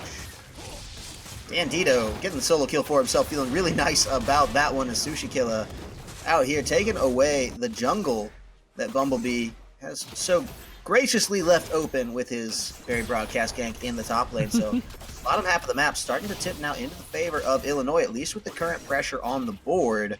You still have a 2-0 Lucian to deal with, who's got a BF sword and a Warhammer coming back to this lane. And I'm not too worried about the Dandito kill in that solo lane. Like, yeah, it's a surprising, because you don't expect that Graves naturally to be a mid laner as well and just do that huge burst of damage, especially right when he's sitting at level 7 when he was able to find that kill. And and see that he's actually going for the Yomu's Ghostblade first as well. So this is lethality Graves with the electrocute on top of that. So I'm going to be surprised to see if Sandra is just going to hard rush for a Zanya's instead, and sort of abandon the strategy for the Lost Chapter, Luden's natural strat. Or no, he went Super Soaker, as a matter of fact. He likes to prefer that one on Orianna. So we'll have to be more defensive, especially when you lost that initial one-on-one. But you have a little bit of time until the next neutral objective is really going to have eyes turned towards it. Like, not a lot of these players are going to be thinking of Herald at this moment. Like, it's 9 minutes, sure, but no one's going to be able to really break open their lanes for a while. You need to grab a few more levels, get some more items under your belt. Once you're close to that 1 item power spike, that's when you can say, okay, well, now we can have that definitive advantage in the lane. Now let's go ahead and look for Herald and then amplify this lead, as Quacker is trying to see if he can set that one up. Yeah, Dandito is here, wanting to find Pok, but Bumblebee as well joining the fight now. Gets the smite down onto Dandito, has the damage there, and look at that! This Olaf is so gnarly as Sonder picks up a kill onto Quacker as well. What did I tell you, Corvus? Like, if Olaf gets early, he literally gets free kills. Like, he just gets them. Like, he doesn't even have to try. He just literally pressed Ragnarok, and he got a kill. It's ridiculous how powerful this champion is right now. Most definitely the case, and obviously a much better showing than his earlier pickups. Then trying to play with the Graves there right now. Sushi Killer wants to get in. He finds Velocity. It's only the support. He's actually going to flag and drag out of his own Cataclysm just to try to stay on top of Noodles. He's all the damage, and now the culling coming down. Wakanari has to be careful about how hard he pushes this one. Ori shield sustained from the Nami as well. Kudarik untouched, though. Bubble, does this bode ill for him? I think they're just going to be content to walk this one off. So Actually quite surprised that Noodles and Velocity were able to make it out of that one in one piece. I think if Sushi had just decided he wanted to focus one a little bit harder, then the other would have been able to at least get his team a kill, maybe given one over as well. So they just decided, we'll walk it all off. It's only the Cataclysm, and that's not the worst thing in the world to burn. Yeah, not too terrible on that side. Is now during that whole entire time we hear the scream from Harold in the top end saying that Yellow Bumblebee has acquired Shelly, and now he can sort of set his eyes onto this Infernal Dragon with no question or reply from Illinois in this top side, where Quacker is still sort of trying to hold the lead as much as he can. Even the fact that he's 0-2, it doesn't mean that he's out of this fight yet. Like, he can still deal a brutish amount of damage, but this Infernal Dragon will turn the tides of that one. It will get a little bit more on his swings of the Great Sword and possibly see if he can actually sort of get a convincing advantage over his laning opponent. And now with the Rift Herald in Yellow's pocket, I'd actually be looking at this bottom side saying, all right, let's break this one open. Noodles and Velocity, you can't sit in this lane phase anymore, because then Kudarik and Wakanari are going to slowly start wiggling their way back into this game. You take out that first brick, send your duo to the bottom side, and as a matter of fact, if you can find a pick here, that's even better news. Well, the bubble was nice, but just not quite the quick follow-up yet enough for Yellow Bumblebee, not finding the sting this time around, but that's okay. The kills are nice, but the tower's what they came for in the Rift Herald. Well, that's how they're gonna do it, as it pops out the first one there. Maybe a second proc on the menu, but unlikely unless they really decide to fight out for it. Now, it will just be taken out and away, so great way to get yourself the first tower, commanding the lead here, and everything seems to be coming up for the University of Texas. They are really pushing this one through. A 4-kill advantage, 2 Drakes, a tower, all unanswered at this point. Interesting. So, yep, here you go. Noodles and Velocity transitioning to this mid lane and letting their friend Sonder just go ahead and catch the waves on the bottom side, get to their power spike a little bit more. I'm a little bit disappointed that he just went straight Super Soaker and didn't go for the Seeker's Arm Guard or for Zonya's after Dandito, but I think at that point they had already had the momentum with Yellow Bumblebee to say, okay, well, this is going to be a setup. We're going to do 1-2-1. Don't worry about having to get his Zonyas. You can keep going your traditional build style and itemization and focus on possibly getting some picks onto Kudrik with the assistance of Yellow Bumblebee's turret dives. As a matter of fact, Kudrik in a little bit of trouble. Yeah, I mean, it's a great flash to get out of the shockwave, just trying to buy himself a little bit of time. And actually with that time bought for Sushi Killer coming on in now, they do have to be careful, have to make some decisions about how hard they want to push this. Noodles is nowhere to be found. He's only out there in the mid lane ready to push up. So the rest of the team of Texas decides maybe best to back this one off. Standito, 2 levels up. He's going to try his luck against the Lucian and doesn't find it. Started that one at an 8 to 10 level disadvantage. Now Noodles pops 9 just off of the kill. So beautifully done. That's the difference between press the attack and electrocute, I'd say. It looked a little bit swaying there for Dandio for like 2 seconds. Well, not even 2 seconds. It was more of a blink of an eye, as a matter of fact. And then just the culling tearing him apart as the Essence Reaver just a little bit stronger than the Yomu's Ghost Blade, I'd guess. And, you know, having more gold and possibly a level as well might be a little bit more convincing on top of that. As now the turret plates actually did fall during that process, and now it's this awkward time for you, for Illinois, because this is the first time that they've really been down in this entire series and actually really felt down against Austin in their history against them. And so they'll have to figure out how they can go ahead and react to this, because there is one thing that is a little bit troublesome when you're so darn good at the game is you're not really used to being behind and playing at a back step or on the back foot where you are 3,000, 4,000 gold down. And Dio, seeing if he can find a pick on this bottom side, might get him back in the game. Oh, I think he thought he had that one, right? I think he's just started to walk away instead of auto attacks and just got a little confident. It was the fadeaway shot, right, Dandito? Yeah. Gonna feel a little embarrassed about that one. Gonna be suffering, but we'll still be able to do some damage to this tower, certainly with this next wave of minions priming out. Sure, hey, that's great, but without the kill onto Sonder, who has teleport, by the way, is that going to be perhaps crucial mistake at this point? Regardless, the rest of the team of Texas feeling like they want to prioritize around this next Rift Held coming up. Kudrik, though, in some real trouble there. It's going to be 2 ultimates, but it's going to be worth every penny as Noodles is now rampaging 4-0-0 on the scoreboard for himself. Did lose the tower in the bottom lane, so now you got to look to Texas. Hey, take something else off of this one. You got to pick. You have the man advantage on the field. What can you turn it into? Because objectives are going to be coming up. Dragon's not too far off at this point. Another Herald as well. But already, Kudrik starting to come back up. Can you get a kill on Dandito here? Can you continue to keep some member constantly dead now on the side of Illinois? Flash for it says yes, but the fight's continuing elsewhere now. Quacker trying to get in where he can. Sonder, though. Oh, my goodness. The assist, the double kill going now to the credit. And it's now a 3 to 5 man disadvantage as Dragon is coming up. This is so good for Texas. Man, you know Illinois is not going to give them the Olaf in Game 4. This is just a massive play. They're getting the Illinois treatment. Like, they're feeling exactly what Austin was feeling in Game 1 and Game 2, where one player just gets out of control and it just is haywire. There's no way that you can like keep them down. And even Noodles as well, 4-0. He's just been smurfing on this bottom lane. They found their answer to Aphelios at least. But now it's just a question of how much Illinois would be able to reply if they're not able to continue this game and try and swing back into some sense of stability. Because at this moment in time, it's just a ticking time bomb until the inhibitors fall and then the Nexus falls, with Austin grabbing their first win in the series.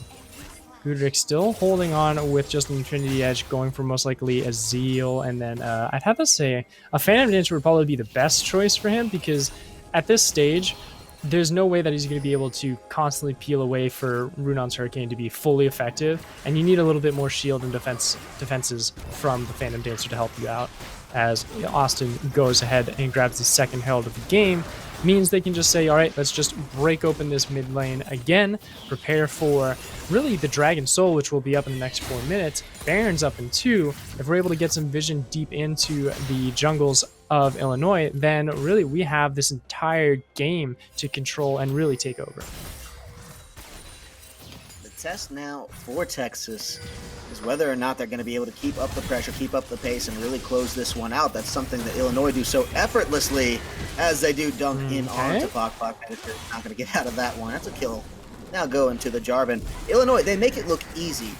The way that they close out a game, constrict the objectives, play their lane pressure, do all these small things just perfectly right. Well, we'll see if Texas can pull this off with the same aplomb there as Kudrik now on the back. Be a missed shockwave trying to pull everybody back in, but the Pop Rift Herald says that that's another mid lane tower taken on out and away. It's a 4-1 turret disadvantage, and yes, okay, they got picked in the bot lane. Yes, they lost their bot lane tower a little earlier than that, but Texas is still very much on the path. Yeah, so now with Austin, go back, get some items. Let's see, you're sitting at a huge amount of gold, honestly, for Noodles. Like, he is around 2,500 gold right now. Just go back, buy some stuff. Like, get that item power spike on board once again. I think he's probably going to be finishing up. Yep, there you go, an Infinity Edge, as a matter of fact. And now you can say, all right, let's go ahead, grab my red buff. Baron will be up in 30 seconds. Let's get some vision under it.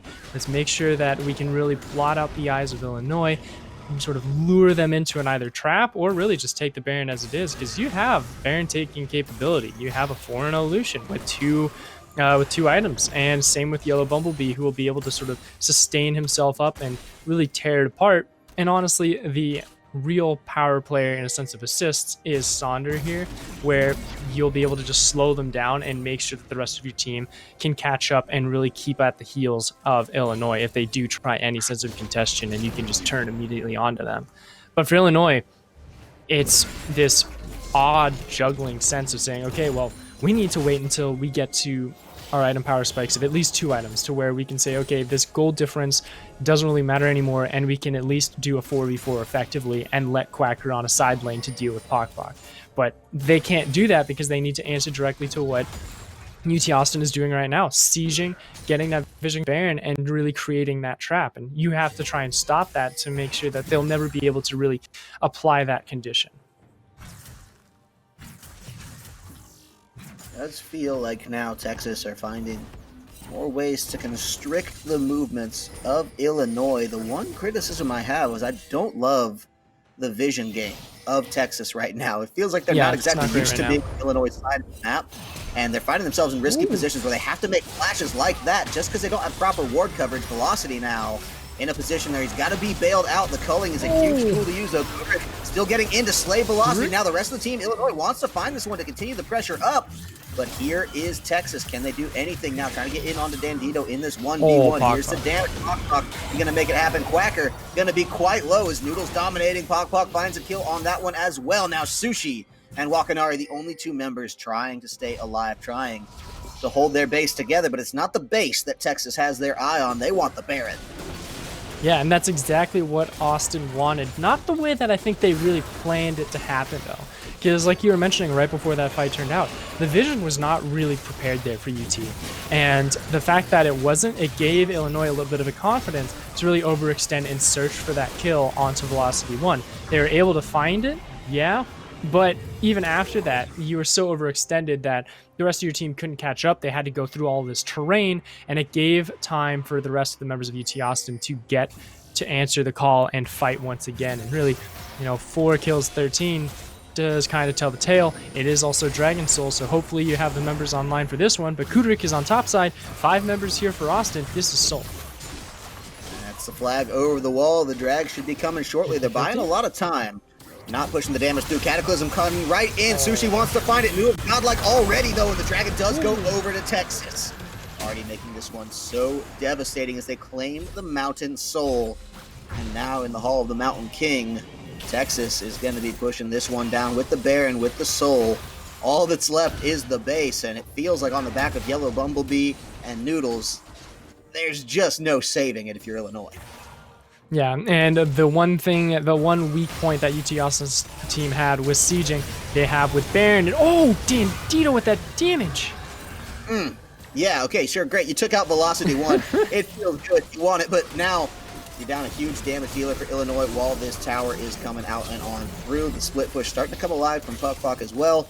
The big thing is the sustain has taken a large blow, so you do have to start to call into question how long the side of Texas is going to be able to stay here.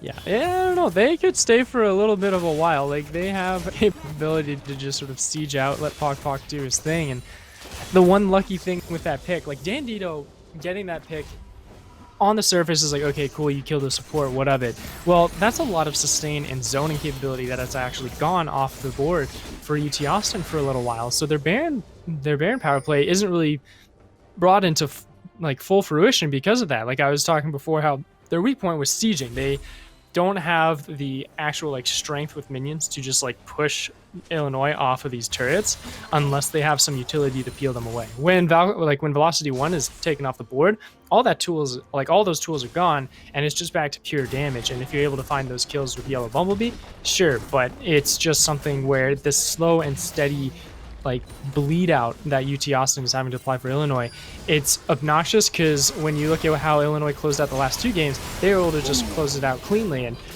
Noodles going legendary with that kill, with Dandito trying to do the same effect, is just caught out in the middle of the act. I mean, mercy. Noodles is so strong. He's looking every bit as powerful as any of the hard carries of any game before that Illinois were put him to the table with. Quacker on his pop-out game, Kudrik on his pop-out game, Dandito in his 10-2 performance in game number 2 there as well is overshadowed, but no less impressive. This time around, it's all coming up Texas, and holy cow, if it's not just 1 or 2 small adjustments have made a world of difference for them. Now Yellow Bumblebee feeling very strong, caught in the Cataclysm. The Sushi is going to be taken out. Velocity 1 actually makes that one happen. The Sushi strikes back as now Wakanari's in some real trouble. Pok going to be the one to take that one out for himself as more can come out of this one. They want to find all the kills they possibly can. It's only Kudrik alive, and the base in shambles this time around. It's all coming up. University of Texas, they're going to be pushing us through to a game number 4. They're going to be keeping the series alive and starting the process, perhaps, of this march back. It's a long road, and they do take out, actually, holy cow. Kudrik says, no, I'm not stopping here. I'm starting the wrap-up speech. Kudrik says, shut up, Corvus. We got more League to play in this game. Holy cow, he pushes that one back on through, keeps the game alive, if only barely. And with the base in shambles, they had their work cut out for them, but they live to fight another day.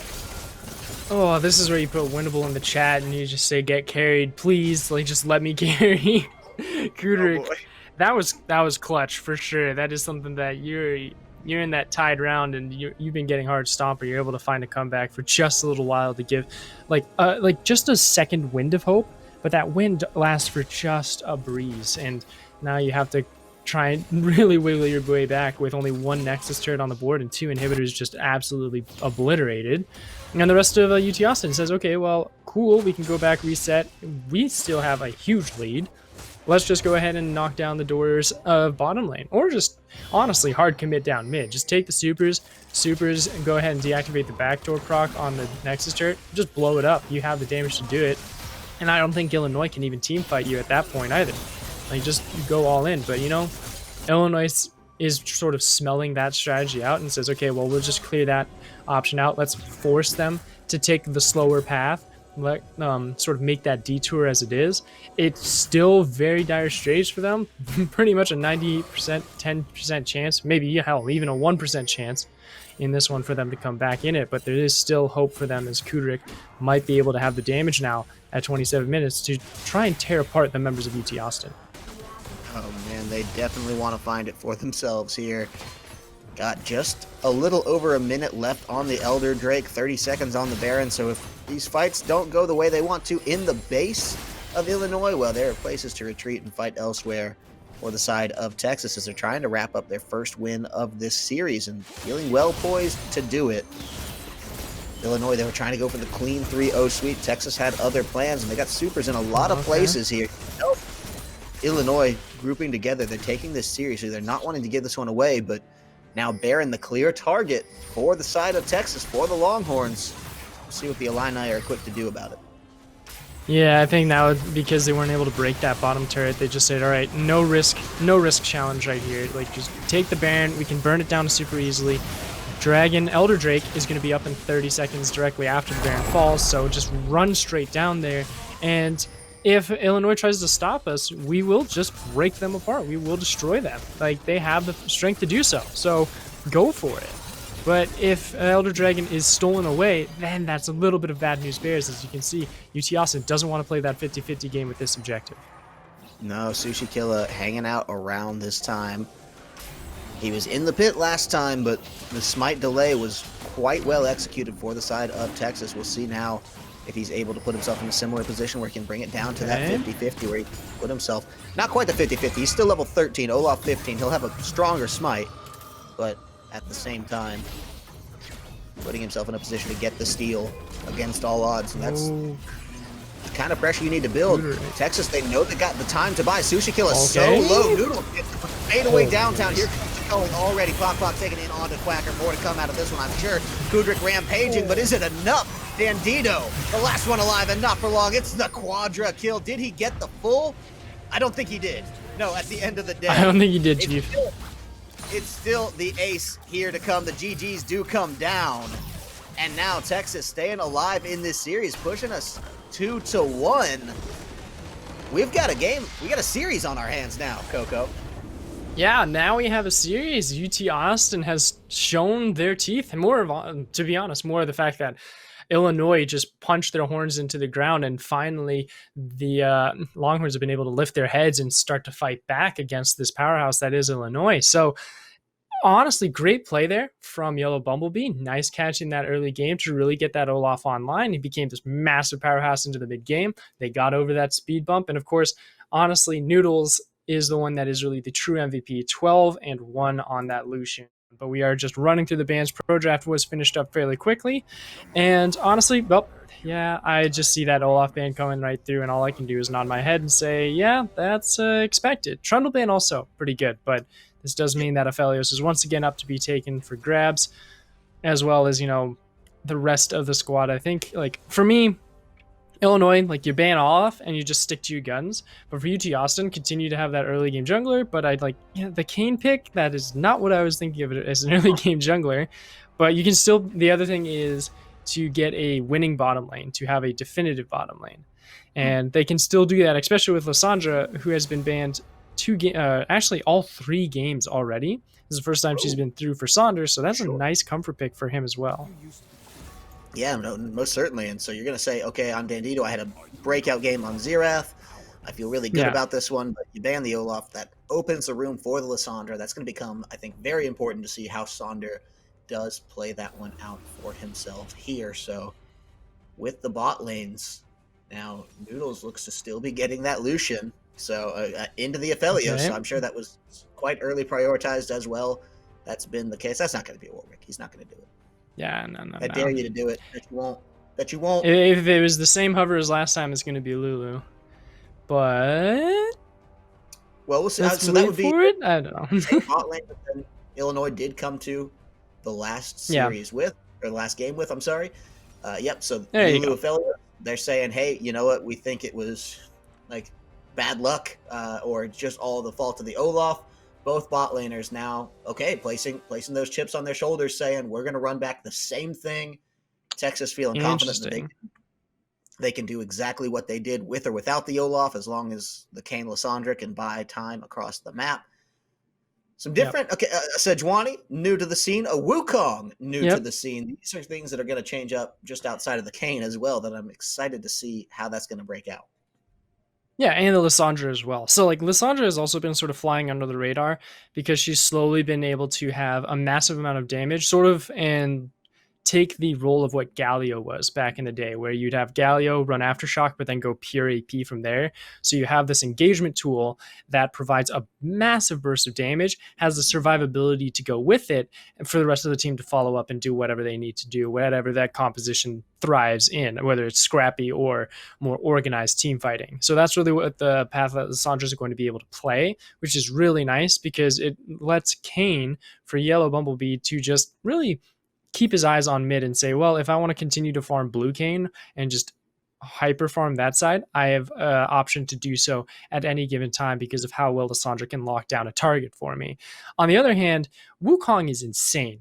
Wukong is like Olaf, but in the top lane. Like, if Wukong gets out of control, if he gets 1 or 2 kills, that thing's going to be just like Urgot in Game 2. Quacker is going to go insane. He's going to be able to tear people apart with this monkey and just destroy the rest of UT Austin and clean this game out. So those are the 2 picks I'm really going to be keeping my eyes on.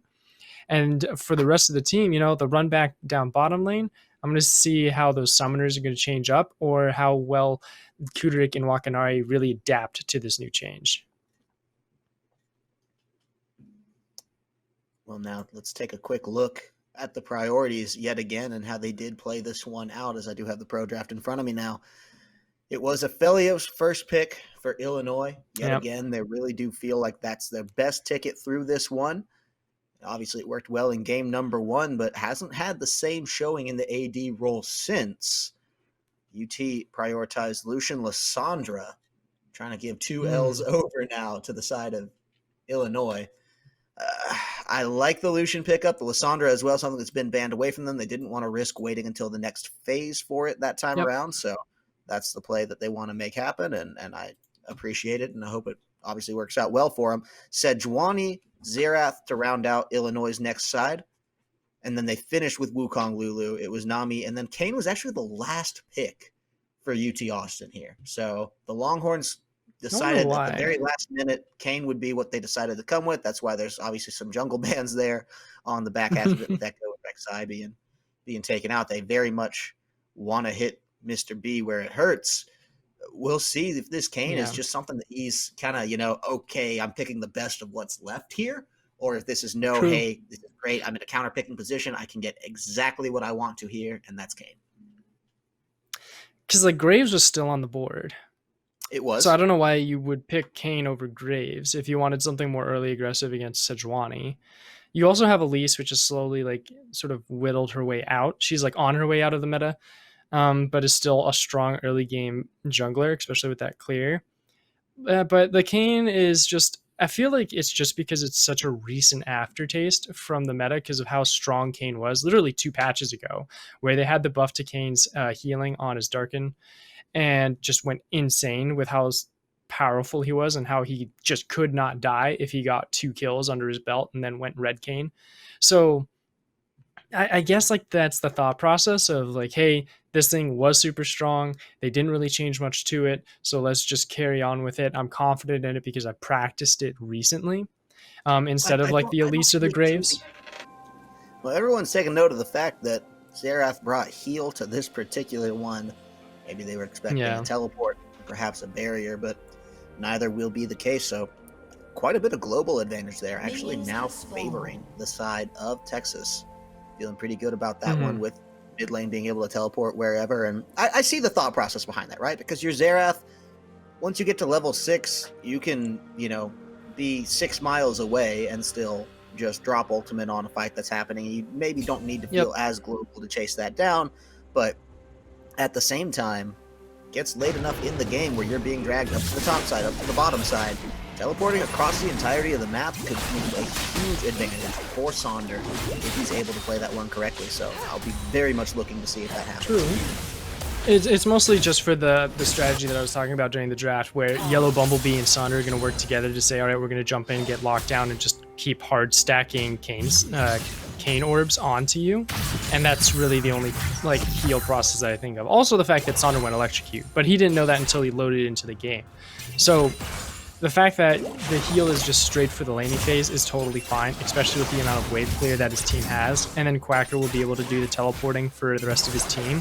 It's the, like you mentioned, like the hyper late game where it's like, okay, we're going to have split pushers left and right. We're going to need to be able to answer Dragon or Baron at any given time, which means you can't just throw Xerath in a side lane, which honestly, you never really should throw Xerath in a side lane, to be honest, as Quacker decides to see if he can beat up Pock just a little bit. But for now, a little bit of a calm before the storm.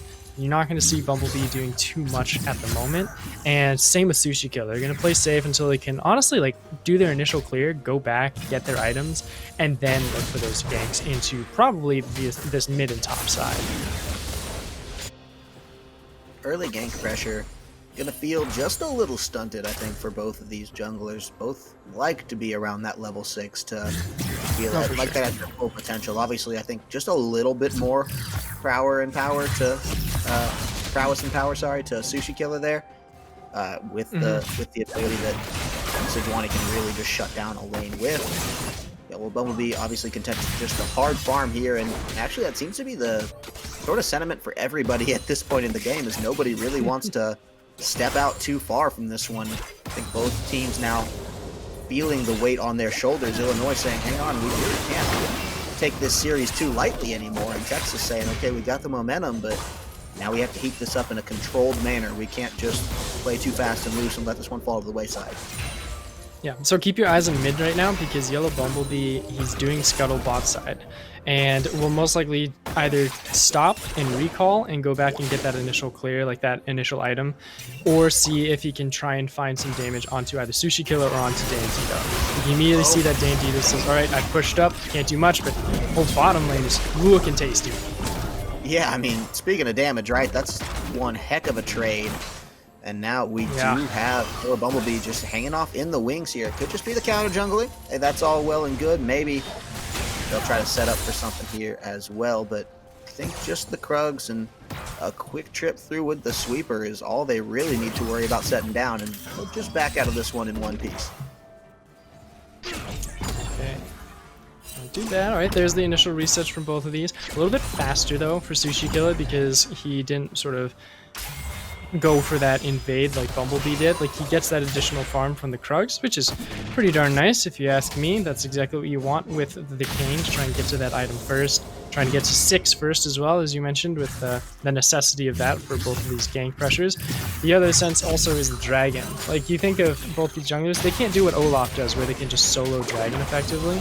Cane could, in a sense, like, do it slowly, and then with assistance of either his mid or his bot, finish it out effectively.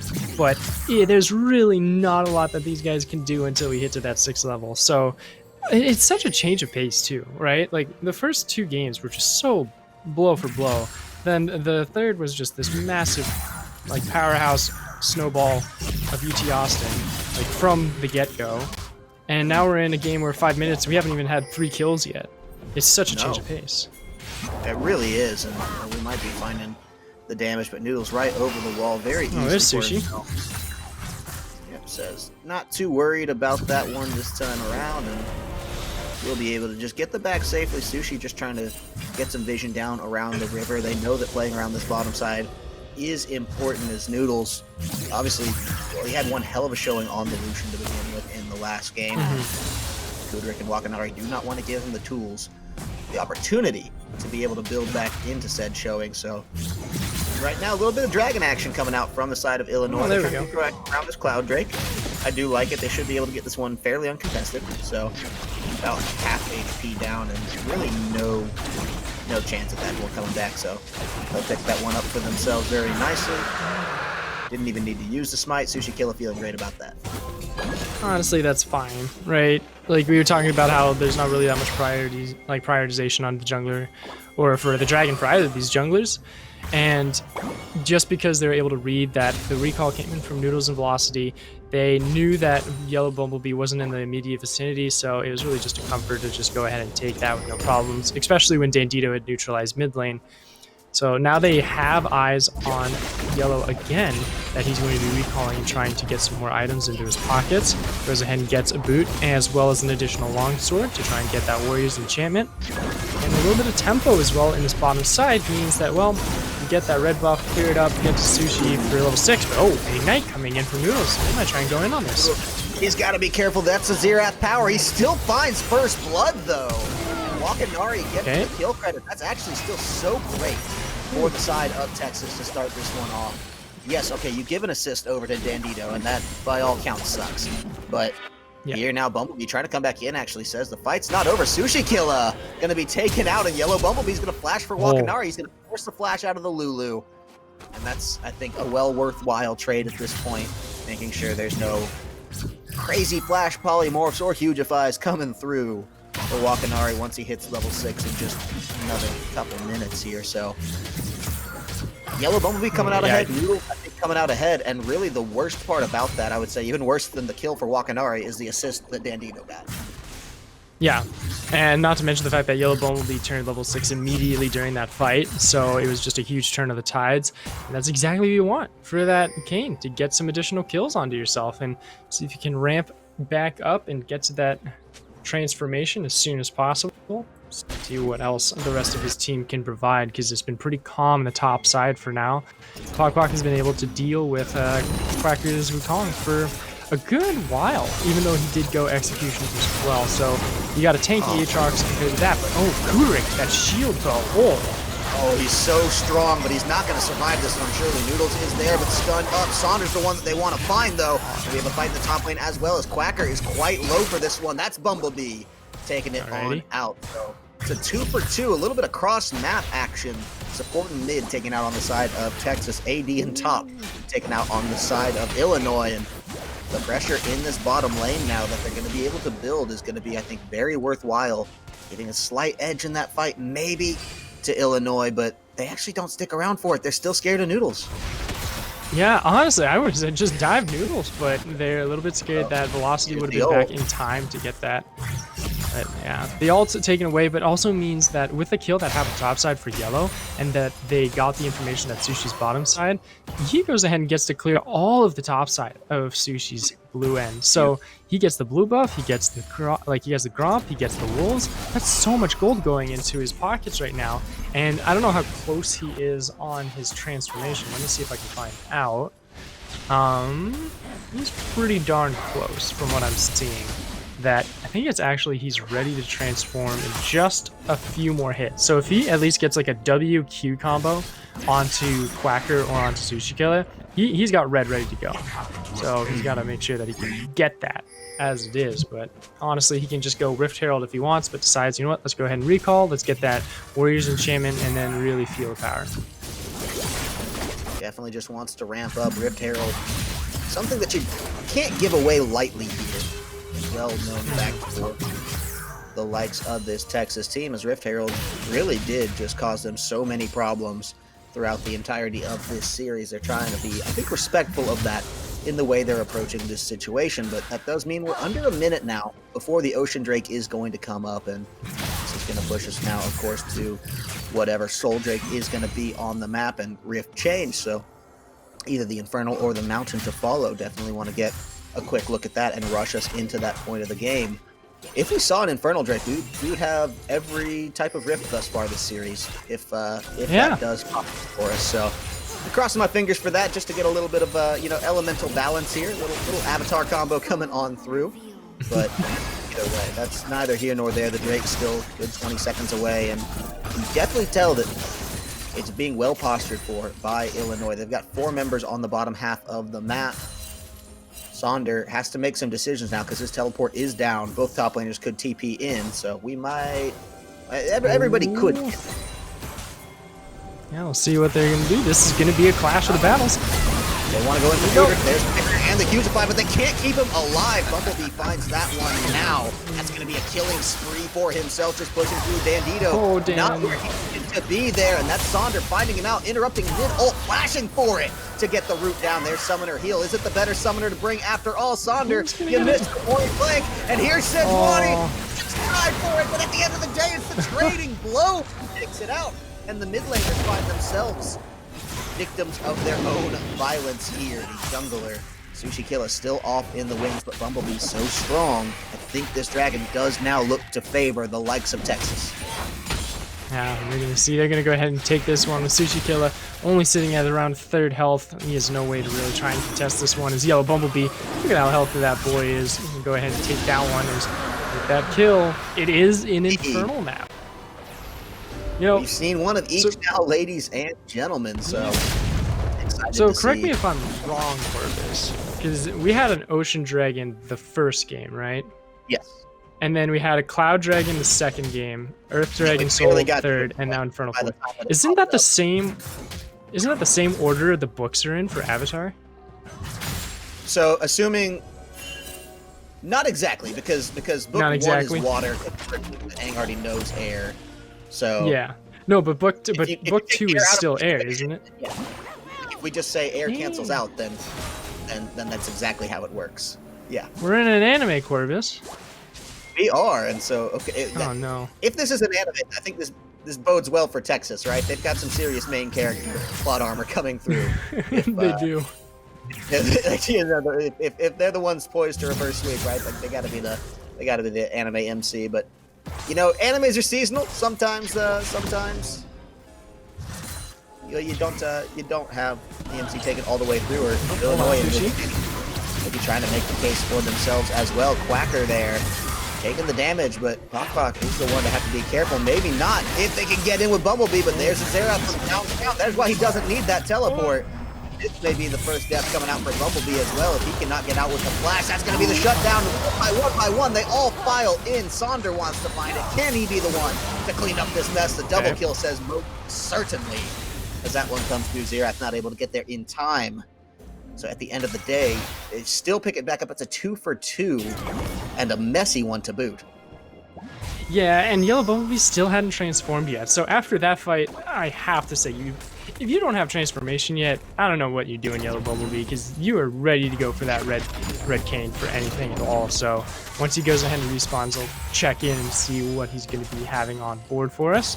He's just okay. You're just leaving the base. You have you have Shadow Assassin ready, bro, but your cane isn't ready. So that's what he's waiting for. He has to wait at least a minute until he's able to get that cane transformation online. So a little bit unfortunate for him that Blue Cane started out and got the first draw on that one. But you know, you take your wins and you take your losses as it is. As now he's going to go ahead and take Herald as well. He has the priority to do so.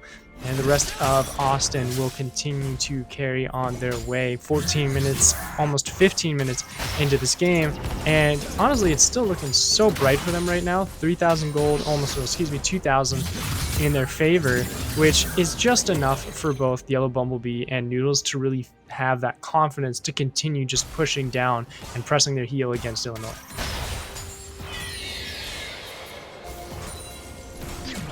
When Texas won in game number 3, hang on, we'll get to that actually, because Sushi is going very hard for that ultimate, and maybe TP better of it now, because holy cow, Sonder rampaging through 14-1, showing why this Lysandra is strong for him there. That feels like just a little too big for his britches. Sushi Killa thought, hey, no, wait, I can get him. I can stun up the Lucian. Well, okay, great. Not if the rest of your team can't follow up. not on the same altogether there. So maybe just starting to show the signs of some mental cracking here for the side of Illinois. They're obviously an impossibly strong team to deal with, but making a mistake like that does show the toll of a 5-game series here. And now being in that 4th game, if Texas can continue to weather the storm like that, force mistakes and punish them accordingly, this is only going to start getting better for them.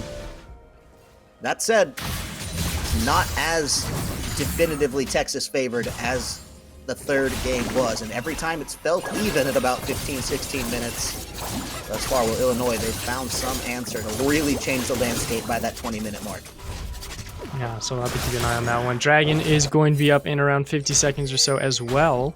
So we'll have to keep our eyes on how the vision will adapt and change for both of these teams around the objective. There's the Red Cane. Hello there. Finally has that one. Almost close to his Black Cleaver as well. So with a... Oh my goodness, is that 50 CS differential that he has? Okay, just under 50 CS differential for him. Oh, there you go. Wow. All right. That is insane. He is so huge right now that he can flex for these Dragons and can flex really to just try and find any fights. There's no... Okay, there's at least the Bramble Vest here for Sushi Killer as well, so there's some healing reduction on the side of Illinois to help sort of deal with it. But honestly, at this stage, it's not going to be enough to really heal for the rest of the team, because Noodles is going to also apply a massive amount of damage. And we've also seen Sonder, who's sitting at 4-2 right now, is dishing a huge amount of magic damage as well. So sure, you might get this Infernal Dragon, but you might lose the fight after. Oh man, we'll see if they even get the Infernal Dragon. Here's the posturing. Here's what they want to set up for. It's starting to reset. Looks like no, they're just going to give this one over, no problem. They say, look, it's just the first Infernal Dragon. We're not even anywhere close to the soul point. 4% AD and AP is not going to kill us, so let them have it, and we'll keep farming this one out and fight when we're a little closer to ready.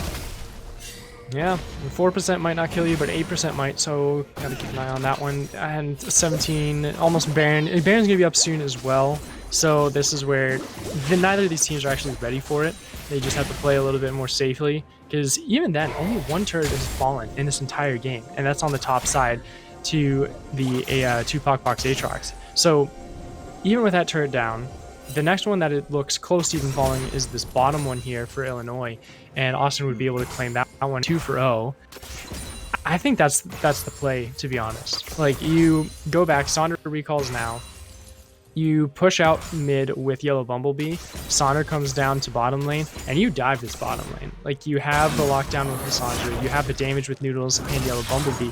It's just a question of, can you do it with enough anonymity to where Illinois doesn't smell you out and try and prepare a counter game? Because if you have a Sejuani come in and try and interrupt you with that Glacial Prison, you're going to be in a little bit of trouble underneath the turret. You don't have someone to cancel out a turret in this game. Follow Bear is disabled as it is, so at this stage, really, I guess going mid lane is the one thing that they're deciding to do with the Herald to break this one open.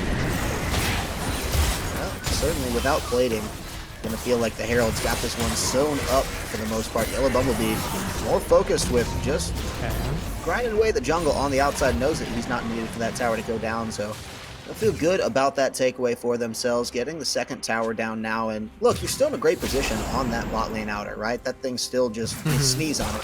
It's got so little HP. What? 68 HP, so a support auto attack might do it, right? Lucian could literally just dash and auto it twice with his passive and it'd be done. So he can do that no problem. Like, just honestly do it. Get that extra gold in your pocket. You're sitting on, what are you sitting on here? Like, you're sitting on 1,500 gold. You get that extra 50, and with the tools you have now, that finishes your Essence Reaver and might get you boots as well. So clean that one out. Call it a day. Don't let them just continue farming. You let the minions destroy it, sure. I think that's mostly just because you wanted back timing to be a little bit quicker on the draw to prepare for what is to come, which is really just transitioning to this 1-2-1 stage. You put Sonder on this bottom side, have the TP availability, and then you try and find these picks within the jungle where the rest of Illinois is trying to not get caught in transition or in translations, right? Because if you have Pokpok say, all right, well, I'm going to push out top side, I'm going to come mid to see if I can find a pick. Quacker has to reply immediately, but if you have the vision control back, you can just say, alright, we're going to find your picks, we're going to get caught. Oh, that is what I'm talking about right here. across the board there. I mean, I love just stopping Xerath from being able to come in. I love Sushi Killer stopping Noodles from being able to cull his homie down. And then Velocity stopping Sushi Killer. It was just this domino effect of, I've got an answer for that, no, I've got an answer for that, and it worked out very well.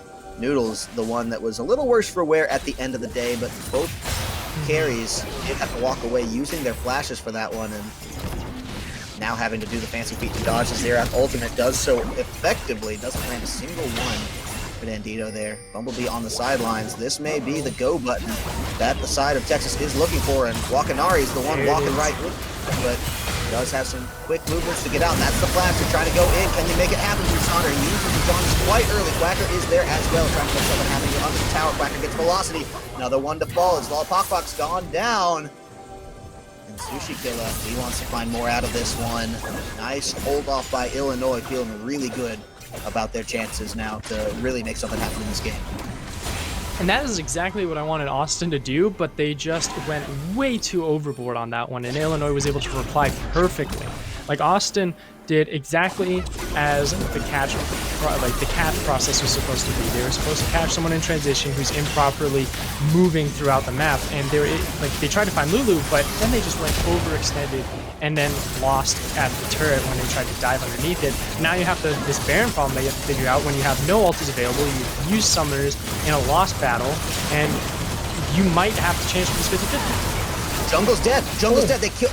Okay, now it's 50-50. Oh my goodness! Gonna go in. Bumble. Can you make it happen? Noodles gets Wakanari as well. There's the Baron. Are you kidding? Texas. How on earth did they just pull that one off, Coco?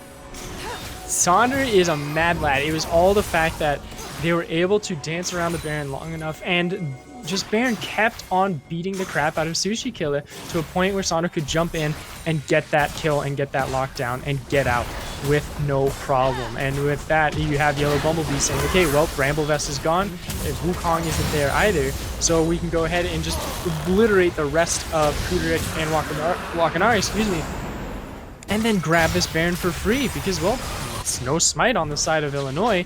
And what was once such a terrible turn of events for Austin after that poorly executed transition pick becomes a beautiful fight over Baron, and swinging the lead back into their favor, jumping to a 9,000 gold lead, taking turrets left to right. Now with minion wave momentum in their favor as well, they go for the reset, and they have a battering ram ready to break down the fences of Illinois. That Baron could have very well been good on the series here for Illinois if they were able to take it away and just, I mean, the last ditch effort. Holy cow. It's ridiculous. So good. Beautifully done. I'm still. Sander gets MVP for that one. Like, he did so darn well for that. Like, on that entire play. The entire Texas run, the reverse sweep stays alive, or the hope for it. Off the back of that play, and I could not be happier to see it from a fan of good League of Legends perspective, from a fan of simply wanting a competitive Game 5, right? That's the kind of play that we're looking for, and hats off to Sander for making it happen. Now circling the base with the Baron, 4 towers to 0, about close, knocking on the door of 10k gold up, about 9 for themselves here. They're not out of the woods yet, though. Yeah, this is where the tower siege really needs to come into effect, because you don't have a ton of objectives to take off the board. Baron's 4 minutes, Dragon's 3.5, right? Start stepping up the siege, start going for the towers. The picks are the way to do that. Rampaging on through, does get in onto Kudrik there. Beautifully done. Wakanari, the next one to possibly fall off the culling, gets him, yes! Just on the edge.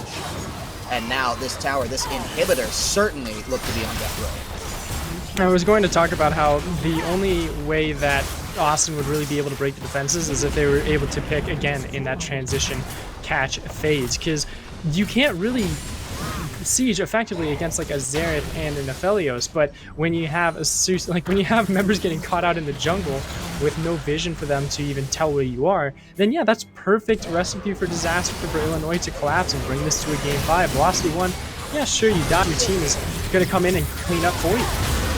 see if they can. Quacker is quite strong. He's got them all in the ultimate, but Sandra just dominating. Says, this is why you banned Lysandra away from me. Now here comes the Xerath ultimate from downtown. Will likely get the kill. No, actually, the Zanyas holds it off, and the timing's not there, and Noodles is dominating. You're kidding me. Pop, can you stay alive long enough? Gambino gets the kill. Noodles, white Noodles. 4 out of the summoners are down. The Xerath is in trouble, and he dodges that one so nicely. The self-ult doesn't matter. The ace has come down, and Noodles is among the last standing. Oodles of Noodles damage there, right on that fight, and Bumblebee just becoming the unkillable Kane that has become notorious in Season 10. Sonder coming in with the TP to help clean this one out, and cue the Silver Scrapes production, because we're going to a Game 5 of this Grand Final.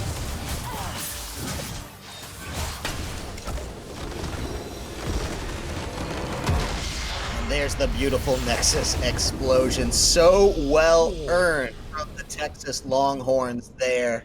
I cannot believe that we are going all the way to a Game 5 with this such a wide gulf between the first 2 games that were played and the most recent 2 games that were played. I mean, Texas looks like a different team in its entirety. And I'm curious to see if they're the ones that might be the ones that crack now, because all the weight feels like it is on them, and truly it is. You can't really take Pok or Velocity 1 out of the equation because they've been also doing it as hard as they can, but it's been on these 3 highlighted players for Austin, and then for the 3 on the side of Illinois that you look at them and saying, all right, it's do or die on these guys. And when we're into the draft here, Darius has gone through sort of the same story as Lysandra, has now finally been able to break through the draft after 5 games, or 4 games as it is, and Olaf as well has been picked up for Sushi Killer. Oh man, you gotta love that actually. So blue side, you have to wonder if that Olaf was not the first pick away after the bans did come down. Brutal. Ooh, holy cow, this is a change up. So Olaf, Fizz, and Darius now all on the side of Illinois. Yeah. Yikes, you ban the Xerath and you say, okay, yeah, you want an annoying champion. I'll give you an annoying champion. Pick up here against the Syndra for Sonder. I'm going to be very curious the order of which that was picked up in when I can take a look at it after this is done drafting. Lucian, that's no surprise. Varus, something that worked for Kuderick as well in their Game 2 win. He was something like 6-1 on that champion. Yep. So definitely wasn't the highlight or the standout, but was strong. And Ornn, Wukong, who knows what they're going to pick here. Does need to fill the support, right? So possibly could see the Lulu again here. If Wakanai wants to take that, the Soraka is also an option. Yeah, Soraka is on the table. Oh, Rakan, though. They want to go with the Rakan. Interestingly enough, that was as well a Game 2 win, but obviously he had like 8 deaths and only 15 assists with it. So it wasn't my favorite thing to see out of him, even though he did contribute to the team just with his positioning and by essentially being the necessary bait. The scoreboard really wasn't all there. And of course, that leaves open the Nami, which Velocity 1's been having quite a bit of success with. So we'll pick that one up. And this is certainly a departure from the standard Illinois comp that we've been seeing. I really love that they were able to get the Olaf here. I'm very curious about the Darius as well. The Darius, because it's been banned out, gives me a little bit more confidence than you would if it was just a random Darius pickup for Quacker, like just out of the blue. So a little bit more confidence on that side. I think this is where he's accepted the fact that he has to go full carry. He has to be the one that wins the game for his team, because Kuderick and Wakanari, they're in a little bit of a rut, not doing too well in the past 3 games. And Dandito has been sort of fluctuating. Like, he's been on and off. Like, the Xerath games have been good, they've been decent, but they haven't been outstanding, and they haven't been carrying his team forward. They've just been neutralizing, and that doesn't win you games if you're just staying neutral the entire time. So it's, with a Fizz, a little bit better, and especially the fact that when you go Rakan on Wakanari, that's like the one thing of saying, okay, we've got our hard engage tool. We have the capability to go ahead and start fights when we need to do so, and we don't have to rely on Varus ultimate to do it or a Fizz ultimate to catch it. We have multiple tools of engagement. Look on the side of UT Austin, well, it's pretty backwards defensive in a sense of back peeling. Like, Nami, if you find a bubble, sure, but you're not going to try and start fights with bubbles usually. And same with Syndra. It's mostly if you're able to get a Scatter the Weak stun onto him. So this is straight up sort of like Illinois is going to be the one that starts 99% of these fights. but it's going to be a 50-50 on who ends them, because there's so many tools to keep your members alive on the side of UT Austin, and there's so many tools to kill you for Illinois. So it's going to be very interesting to see how this early game plays out. You know, one thing we criticized in game number 1 of Texas's draft too is that this very comparable. They really only brought bruisers and not tanks to the situation, and we're not able to really win the sustained fights when it came down to it with Illinois. This time around, Illinois feels like they're in a fairly similar situation. Actually, they do have the Darius and the Olaf, but I think those do lean a little more damage heavy than tank heavy in the way that at least they've drafted and will want to play them this time around. Yeah. So I'm quite curious to see if just the sheer mass of ability to tank damage and just HP sponging is going to be a factor for this Illinois team in trying to win or not. Well, Darius is a bit deceptive with that. Like you title him quickly as like a fighter, a bruiser, right? Like he is the one that's going to be doing a lot more damage, and he's just going to be beefy, right? But the thing with Darius is that all he needs to do is go like one damage item, say like a Black Cleaver or a Trinity Force, and then from there he can go pure tank, because the majority of his damage is coming from his passive, from Hemorrhage, because when he gets those 5 stacks, he gets a huge burst of attack damage. Like, I think it's from level 1 it's like 50 extra attack damage, and then at level 18 it's 220 or something like that. So that's where that huge damage surge is going to come in, and that's where like Conqueror procs are going to apply. So he is deceptively tanky, and he will also be very hard to take down if you do not have like Executioner's Calling on your hand. So I'm looking for Poc and Quacker as well to be looking for some kind of healing reduction on their ends, especially for those dueling setups. Well, with that, do have the order now that this draft did transpire in, for just to color this in a little bit here. So obviously blue side, Illinois, first pick was the Olaf. So they ban the Lysandra. They feel good about that because they know they can just pick up the Olaf. So that's a pretty strong swing. Exactly, I think what you need to be doing given what we know on paper. Then Texas coming in with the Lucian Nami as their first pick. I don't see why not, to be honest. Like, no, I'm all for it. Now with UT Austin, they're going back to their old roots though. They're doing that level 1 invade. This is honestly going to be something that I'm going to just convert to my Clash team. Like, I'm just going to say, you know what, guys, everyone just group up together, just throw wards onto this so we know where they start. Keep track of them. It really does change the game. It's small, it's nuanced, but gosh. Wow. Bubblebee. Oh, no. Hawkbox in so much trouble. That's a free first blood just because they picked on awards, baby. Oh, no. Udrick making that one happen perfectly with the hail of arrows and volley just to buy the time, and just so nicely gets the kill out. That's going to cost Poc a big one. The silver lining is that it did go to the support. That's not who you want to give it to, and there was really no danger of that one getting away either.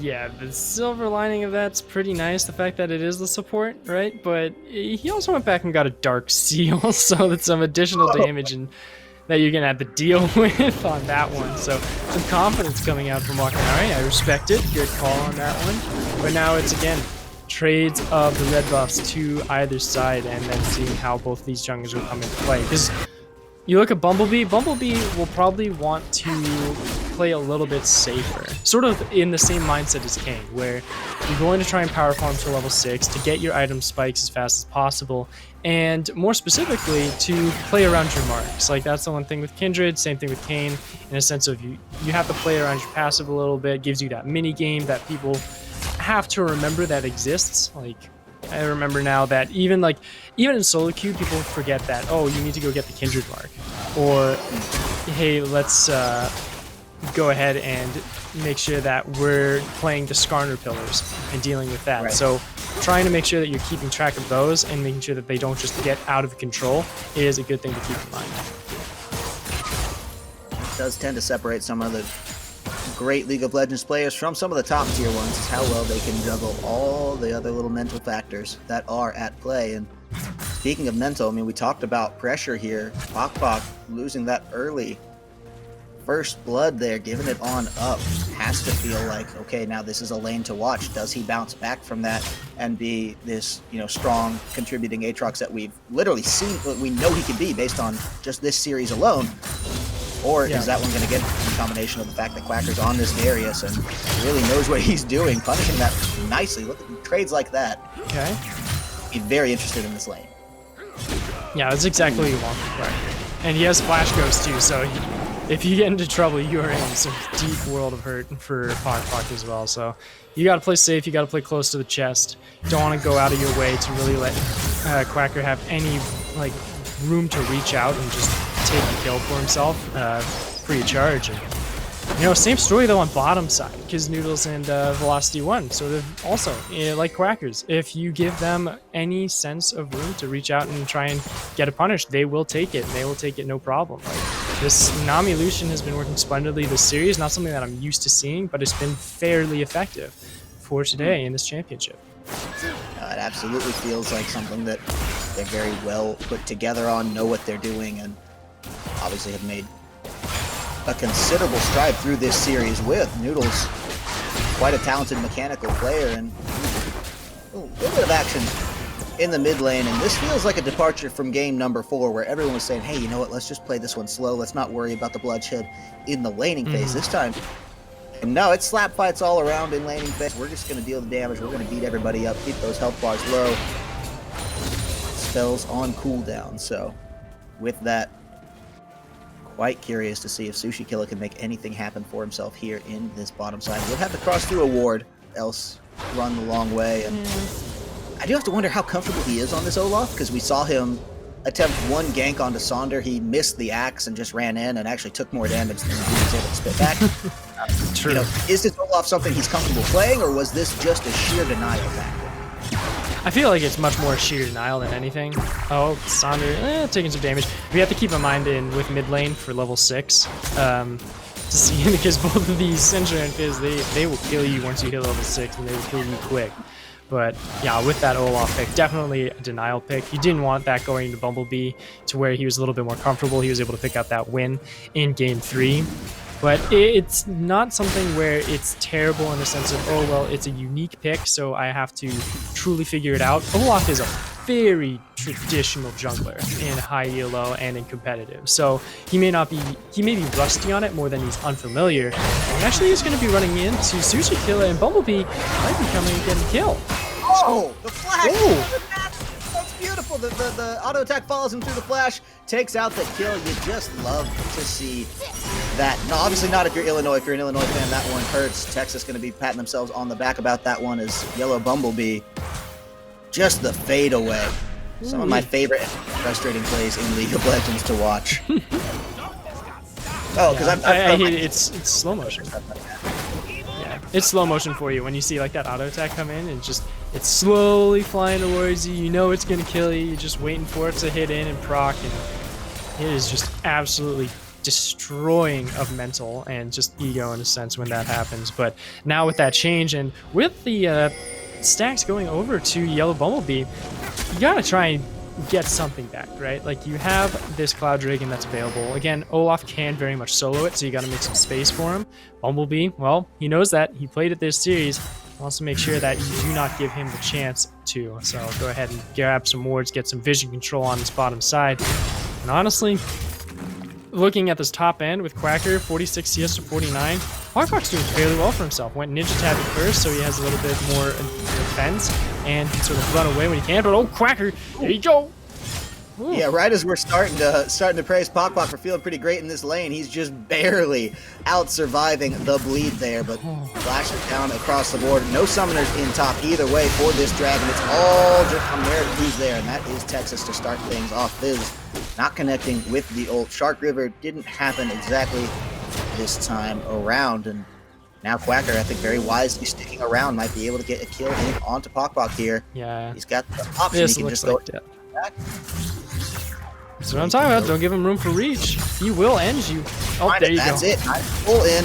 He's just being so patient with the spin. He's so patient with the bleed stacks, making sure they're all applied perfectly. Minions. But look at Pock. He's got so much damage, and Quacker, I don't think could have survived the minions. So yeah, that was just minions. Ooh. Hold on, Dandito. Shouldn't have Shark for this one. Is the exhaust. Doesn't even need it, though. Sonder fighting off War Nick and Chu, and Dandito saying, no, my friend. You're writing us off. You're thinking on your own reverse sweep hype. I am still a monster in this mid lane, and Illinois is still here to win this series. And that's what Illinois needs. We needed Dandito not to be in neutral lane. He needed to find some kind of advantage and tempo in this mid lane to help out his struggling bottom side, just to, in a sense of controlling objectives. Because UT Austin, we saw right there in just a while ago, they were able to get that Cloud Dragon, mostly because their bottom side had no pressure. And Dandito was not really at the ready to try and do anything. He went for that ambitious shark play for sure. And really, that's what he needs to do. He needs to try and push himself into these fights and really force his way for, well, Fizz to try and get onto that backline with the playful trickster. So he's able to get at least that solo kill and is sitting fairly well on the farming department on top of that. But Mules isn't taking no for an answer either. He's looking for a kill on his bottom side. Yeah, he'll take a good chunk of HP between the two of them, but just very well shielded and protected. Wakamari doing his job on that recon, making sure that no pressure with the culling down onto the head of Kubrick. No summoners needed to be burned. It's just a Lucian who's now kind of low on mana and does not have an ultimate for this next little rumble that they're going to run up against each other. Meanwhile, back in the mid lane, Bumblebee sticking around, wants to find a way to put a plug in Bandito. I think he feels like the obvious biggest threat on the side of Illinois right now. He's up more than 10 CS and the kill, so the mid lane difference is starting to feel a little worrisome if you're a fan of the long ones.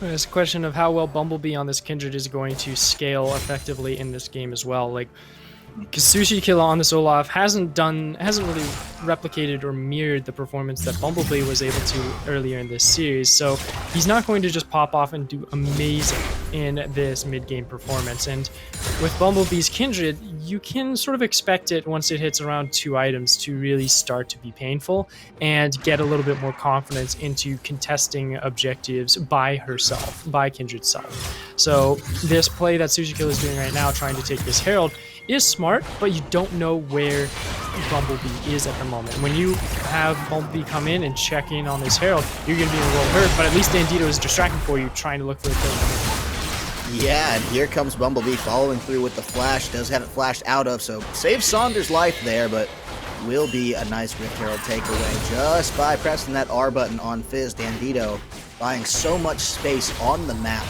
for Sushi, right? For Kuderic and Wakanari. Just making sure that these guys are kind of free to play the game the way they want to, because the jungle, the Syndra, they have to worry about that Fizz in the mid lane that Dandito is playing so well.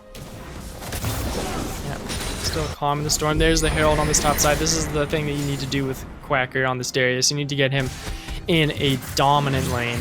Sure, he'll get some additional gold plating into his pockets. That's some nice boost onto him himself. Actually jumps him up to, I think it's just around, 3,600 gold. He has 1,200 in his pocket, and he's definitely going to be going Trinity Force. So he goes for that Trinity Force, gets that 1 damage item, and then will most likely be going pure tank from there. Might go Sterix Gauge as well, just for the cleanliness, but at that point, you might be able to survive this top lane gank. As gets away with no problem. Yep. Ghost is down for that one, but not the end of the world if you are. Darius flash coming up in just a matter of seconds here, and Sonder having to flash out of that one. The Olaf axe not hitting exactly what it needs to, and I can tell Sushi feels just a little bit jittery on that, right? Was the Ragnarok really that necessary to pop before going in? Hey, maybe he thought, you know what, it's a risk we're taking because the cooldown's not that long. Maybe. I don't want to be stunned up and blown up, and I could use it to just get there a little faster anyway, so maybe that's a thought process behind it, but definitely was maybe a little too much for that specific play there, and the axe not even connecting, certainly to seal the deal on it.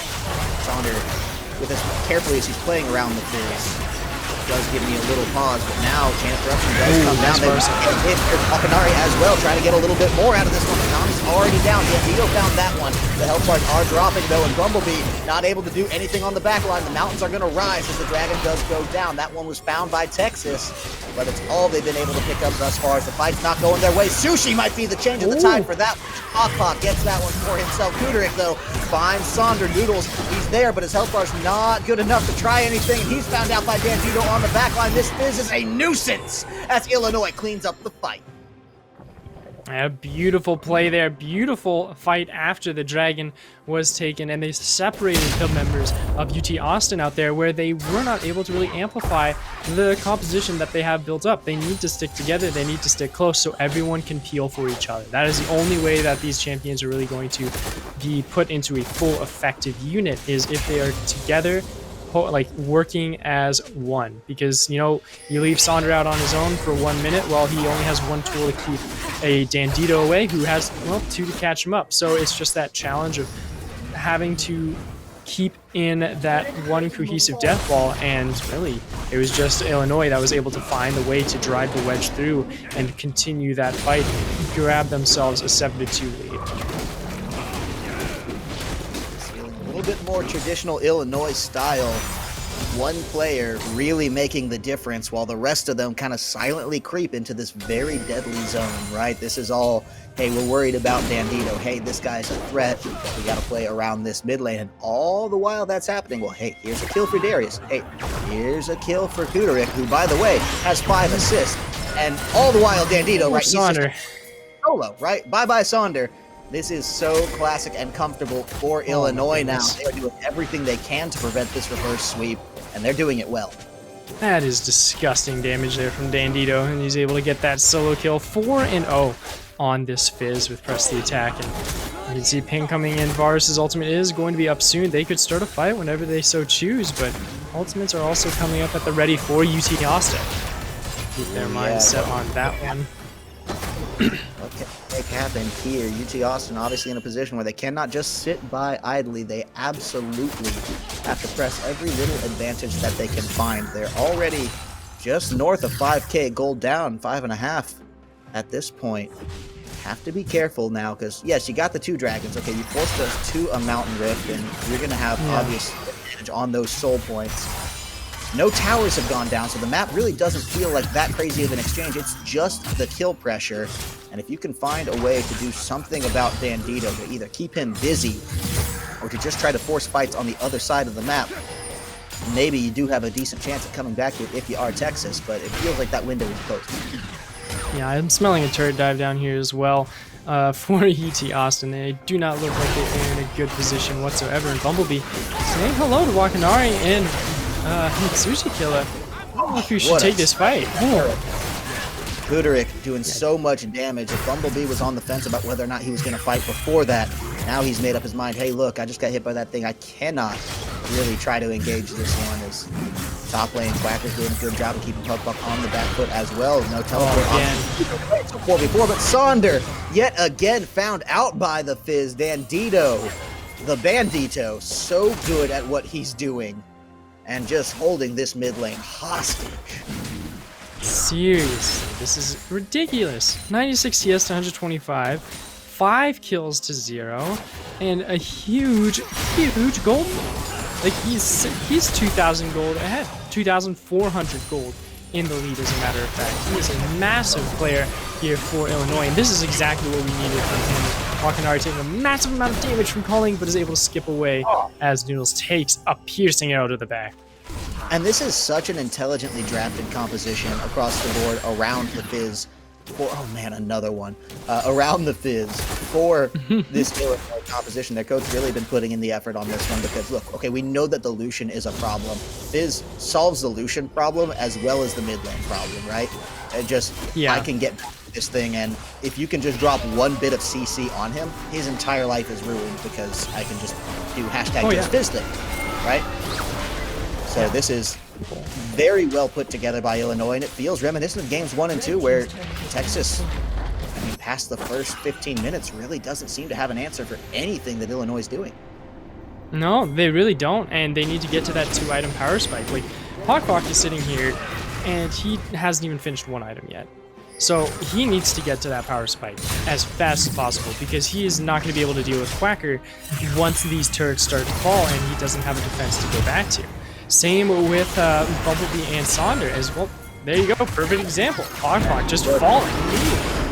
Oh man, and now and there's Sonder again. So much trouble here, not going to be able to do anything about this as Dandito just stylishly dashes back and forth all over him in this mid lane and secures the kill. He had the recon there, but That was more charity to the recon than anything else. Hey, look, I'll let you get an assist on this, okay, bud? But this is my kill. Yeah. Oh, Here you go. They might be able to find Quacker. Nope. I'm going to say, no, I don't want to deal with that Darius whatsoever.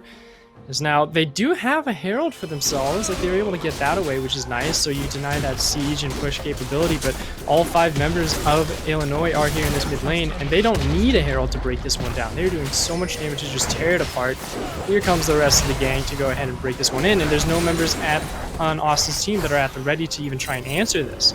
Or are they going to try and fight it to start, like, are they going to try and fight in Dragon, or like near Dragon Pit in this jungle? Because that would be painful to deal with just the brutal amount of damage that is going to come in from this, like, choke point that Illinois would be able to exploit. Illinois feels like they've been exploiting so many different points right now. There you go. More to come on this one. Velocity not getting out of that one. Dandito's godlike noodles having to deal with the Olaf on the back run, and now Bumblebee doing what he can to try to stay that one alive, but it's just at the end of the day not there. He flashes over to Wakanari. This time he says, I've got the fade away, and you're not getting away from it at all. Huge pickups all across the board from Illinois. And all of it is on because of Dandito. This Fizz is insane. He has been able to create pressure for not just his lane, but for bottom lane as well, and for jungle. If you look at Sushi Killa and Bumblebee, you would have had to say that Bumblebee had the advantage for the majority of this game until Dandito just started tearing people apart and was just taking Sonder and making him a just additional CS to farm when he is back in lane.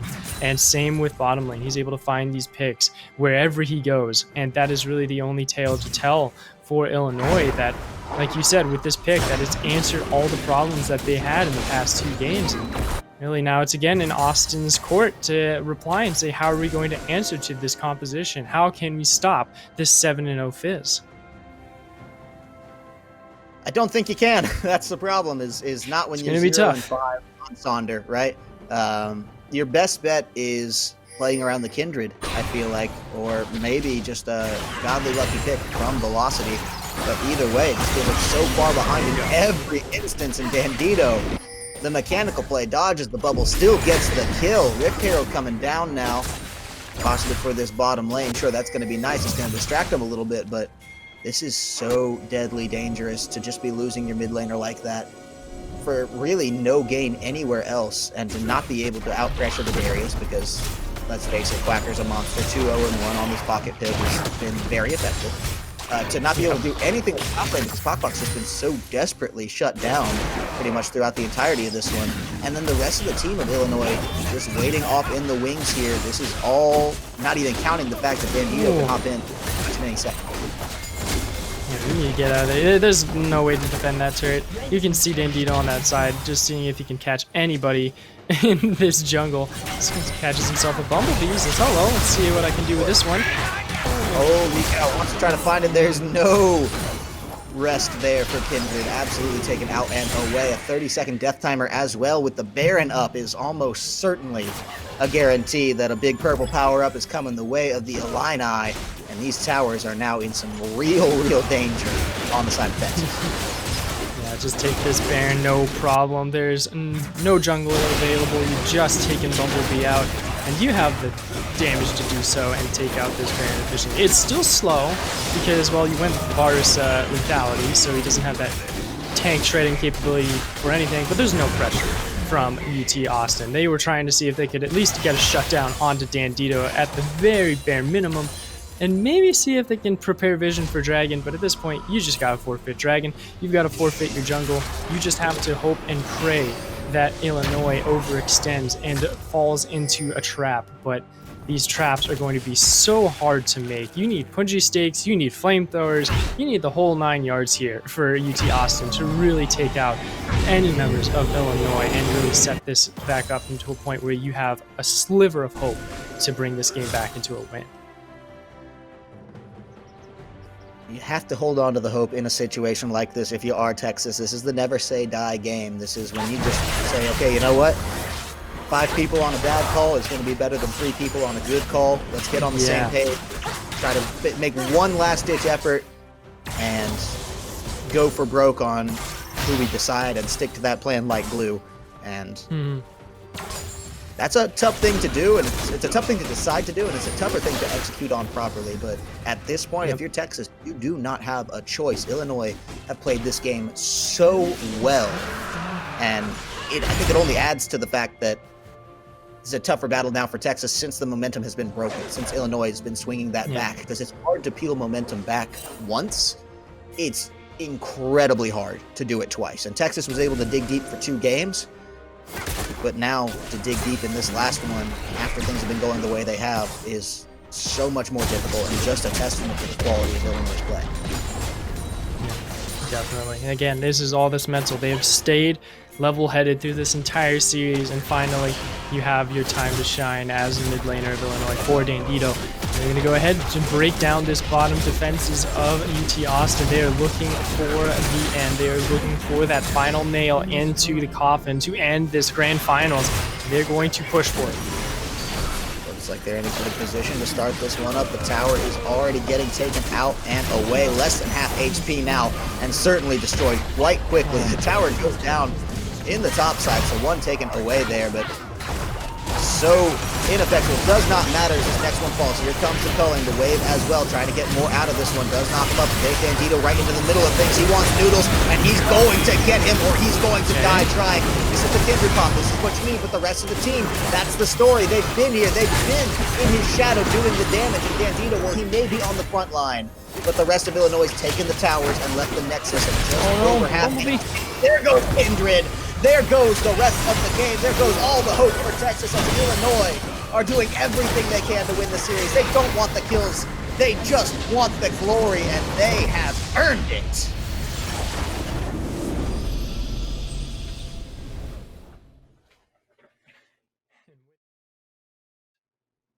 If I'm hearing this correctly, it's the one and only Sink Ships. Hey. How are you doing this evening? Well, now that we finally won something, I'm pretty happy and I'm pretty proud, I gotta say. Well, I think a massive congratulations is in order to you and your team for a hard-fought series, for a hard-fought season throughout the entirety of the CSL. Tell us a little bit about Illinois Academy, this team's journey through this entire season to this point. Right. So we started off, the idea obviously for us was to win CSL as much as possible. We have been in CSL for the past, I believe, about 3 to 4 years. As you had kind of mentioned, I believe, earlier in the broadcast, in 2018, we actually met one another with an interview. Yeah, back in it was a wonderful time. Unfortunately, we got second place at that time. Last year, we were not able to compete. We had a lot of people that had to drop out, unfortunately, and then it came to this year. And so my goal has always been, we have to win CSL as much as possible. We have to put it out there as much as we possibly can. And it came down to the fact of, hey, we're going to get this crew together. We're going to try our best. As we started getting along and started kind of moving forward from there, we started picking up a lot of players and started kind of really shaping into this group that we got at January, and have just been kind of cranking as much as we possibly can to, be the winners and not in CSLs for what we could. So. Well, okay. Coco, by the way, I'm going to keep asking questions. Feel free to jump in at any time. I'm just curious, as a matter of fact, was the Fizz a pocket pick, or was that just on the fly improvised? So we've always had this idea that our Dandito, our mid laner, is just immaculate when it comes to assassins and 1v1 champions. As you saw in the Yasuo game, he just kind of completely slaughtered everything. So we've always had this idea that when we see Syndra, our initial report or our initial counter to that necessarily would be Fizz. So when we saw everything was kind of lining up and we were like, okay, we need some, AP kind of assassin damage here. As soon as they picked Syndra, we're like, Fizz, it's done. It's, that's it. We got it. We knew exactly what we wanted to go for. So it worked out really well for us. And I think that, as you can see, did he even miss a fish, to be fair? Yeah, very true. It was an interesting draft throughout the entire series. Thank you. No, I cannot give enough credit to the draft there in game number 5. Talk to me a little bit about the team's mental attitude coming into that 5th game, because obviously their backs were very well to the wall. This was unprecedented territory for against Texas. Yeah, I mean, typically when we faced against Texas, we've always had kind of an upper hand or an advantage. A lot of their plays have gone through Yellow Bumblebee, as you guys had saw, especially when it came to Game 3.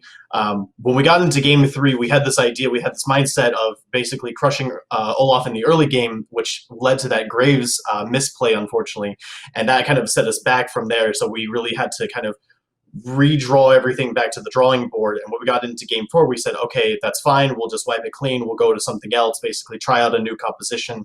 That didn't work as well. And so we're like, okay, we just got to go back to comfort. Something's not working. We're trying these new compositions.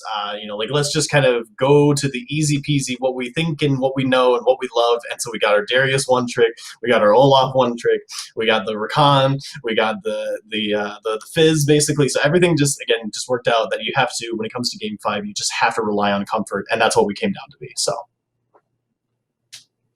impressively done there. Now looking a little bit past this series into the idea of the future seasons for this Illinois Academy team. So for folks that may not know at home, tell us kind of the differences between your Academy team, what the rest of the school is doing as far as esports goes, and some of the aspirations maybe of these players that are on this Academy team. Right. So we have Illini Esports, as you guys can see. Oh, sorry, I got it backwards. It's this one here. So Illini Esports is the major Illinois esports organization. They have multiple different teams. Overwatch, I believe. There's Smash. There's Rocket League. There's pretty much anything that comes out to be esports. And so there's a main team, and then there's Academy team. And so the main team itself obviously competes in like CLOL and some of the bigger prize tournaments if they can and when they want to. And then the Academy, typically our idea has been to go through CSL, maybe play like Upsurge or some of the other like more seasonal tournaments necessarily. That's kind of always been the idea. And then at some point, the main team people either graduate or they lose interest or they get super busy in college. Like a lot of things happen. And so the Academy positions are there to fill into the main team. Which has happened. Quacker's been on the main team. Dandito filled in for the main team. Eric has also been on the main team. So we've had a lot of things that have been able to kind of go in this nice cog of a 10-man roster almost that you can kind of switch people in and out of. At some point, obviously we have people, unfortunately, Sushi Killer is a senior. He has already graduated. He's got a wonderful, I think he's moved out to California now, if I remember correctly. So he's already got a job and he's already set up everything. So it's really great, but it's unfortunate for my job now because I have to find a new really good jungler for the next year coming up. So it's always it's great. I'm glad that these people are being able to graduate and continue to live their lives, but it also sucks because now we've always had really bad like senior junglers. Like last year we had a senior jungler. The year before that we had a senior jungler. So it's always been like senior junglers that all of a sudden come on and they just kind of wipe the competition and do so well. So hopefully we don't find another senior jungler this next year. It's a part of the collegiate scene, and it is bittersweet to watch so many of these people go on to bigger and better things. There's not room for the longevity of the pro scene in that, but that's hey, if you're watching out there, if you're a young jungle protege and you're trying to decide where to go to school to make that big decision, well, hey, the Illini are looking for a young, talented jungler, and that's we're glad to help you put the word out on. Yeah, very much so. So SyncShips, do you have any shout outs, any victory laps to take here while you got the platform? I really just want to shout out the entirety of my team. This has been I would say, immaculate, the best roster that we've ever fielded for an Academy team. We have been, super serious, very dedicated, constantly striving, constantly going through scrims, basically making mistakes and learning from those things. We've had ups and we've had downs, and I have been so thankful for these guys for having a very strong mental to continue through, almost an entire year of not only myself, but just everybody else that we're facing out there because we're facing really good competition. I'd also like to shout out to Illini Esports for giving us so much recognition and basically being able to help us out when we needed to either help us fund for certain things or anything else that matter. And obviously I'd like to thank CSL. You guys have been great, and this has been a wonderful competition, and hopefully doing more of those TikTok Cubs, basically. Well, hopefully so. We have our sponsors to thank for that, of course, but I think I speak for all of us here at the CSL, all of the competition, and everyone from our end that you and your school have a lot to be proud of here, and you've done Illinois quite a service today. So Once again, congratulations to you and the rest of your Thank you, team. We hope many celebrations are in order, and we could not be more proud of you guys. Thank you. Appreciate it. Have a good night, guys. You as well. Have a good night. So, of course, if you are a student and want to join in on the fun, check out StarLeague on Twitter to find out how you can get involved, how you can get your team playing in next season's tournament. Because come the fall, we're coming right back with more collegiate esports action. But for now, that's going to do it for us for the last stream of the season. I've been Kyle Corvus Crow. That's Cole Coco, the Dragon Dombly. You can give us all of your feedback on Twitter if you want to show us a little love there. Tell us what you think could be better, what's done right, and everything else. Twitter's a great way to do that, as well as to stay in touch with what's going on at CSL. And I think I've drawn this out as long as I can. I hate to say goodbye, but it's just time to do it, ladies and gentlemen. Thank you so much for joining us this evening and this season, and we cannot wait to see you again.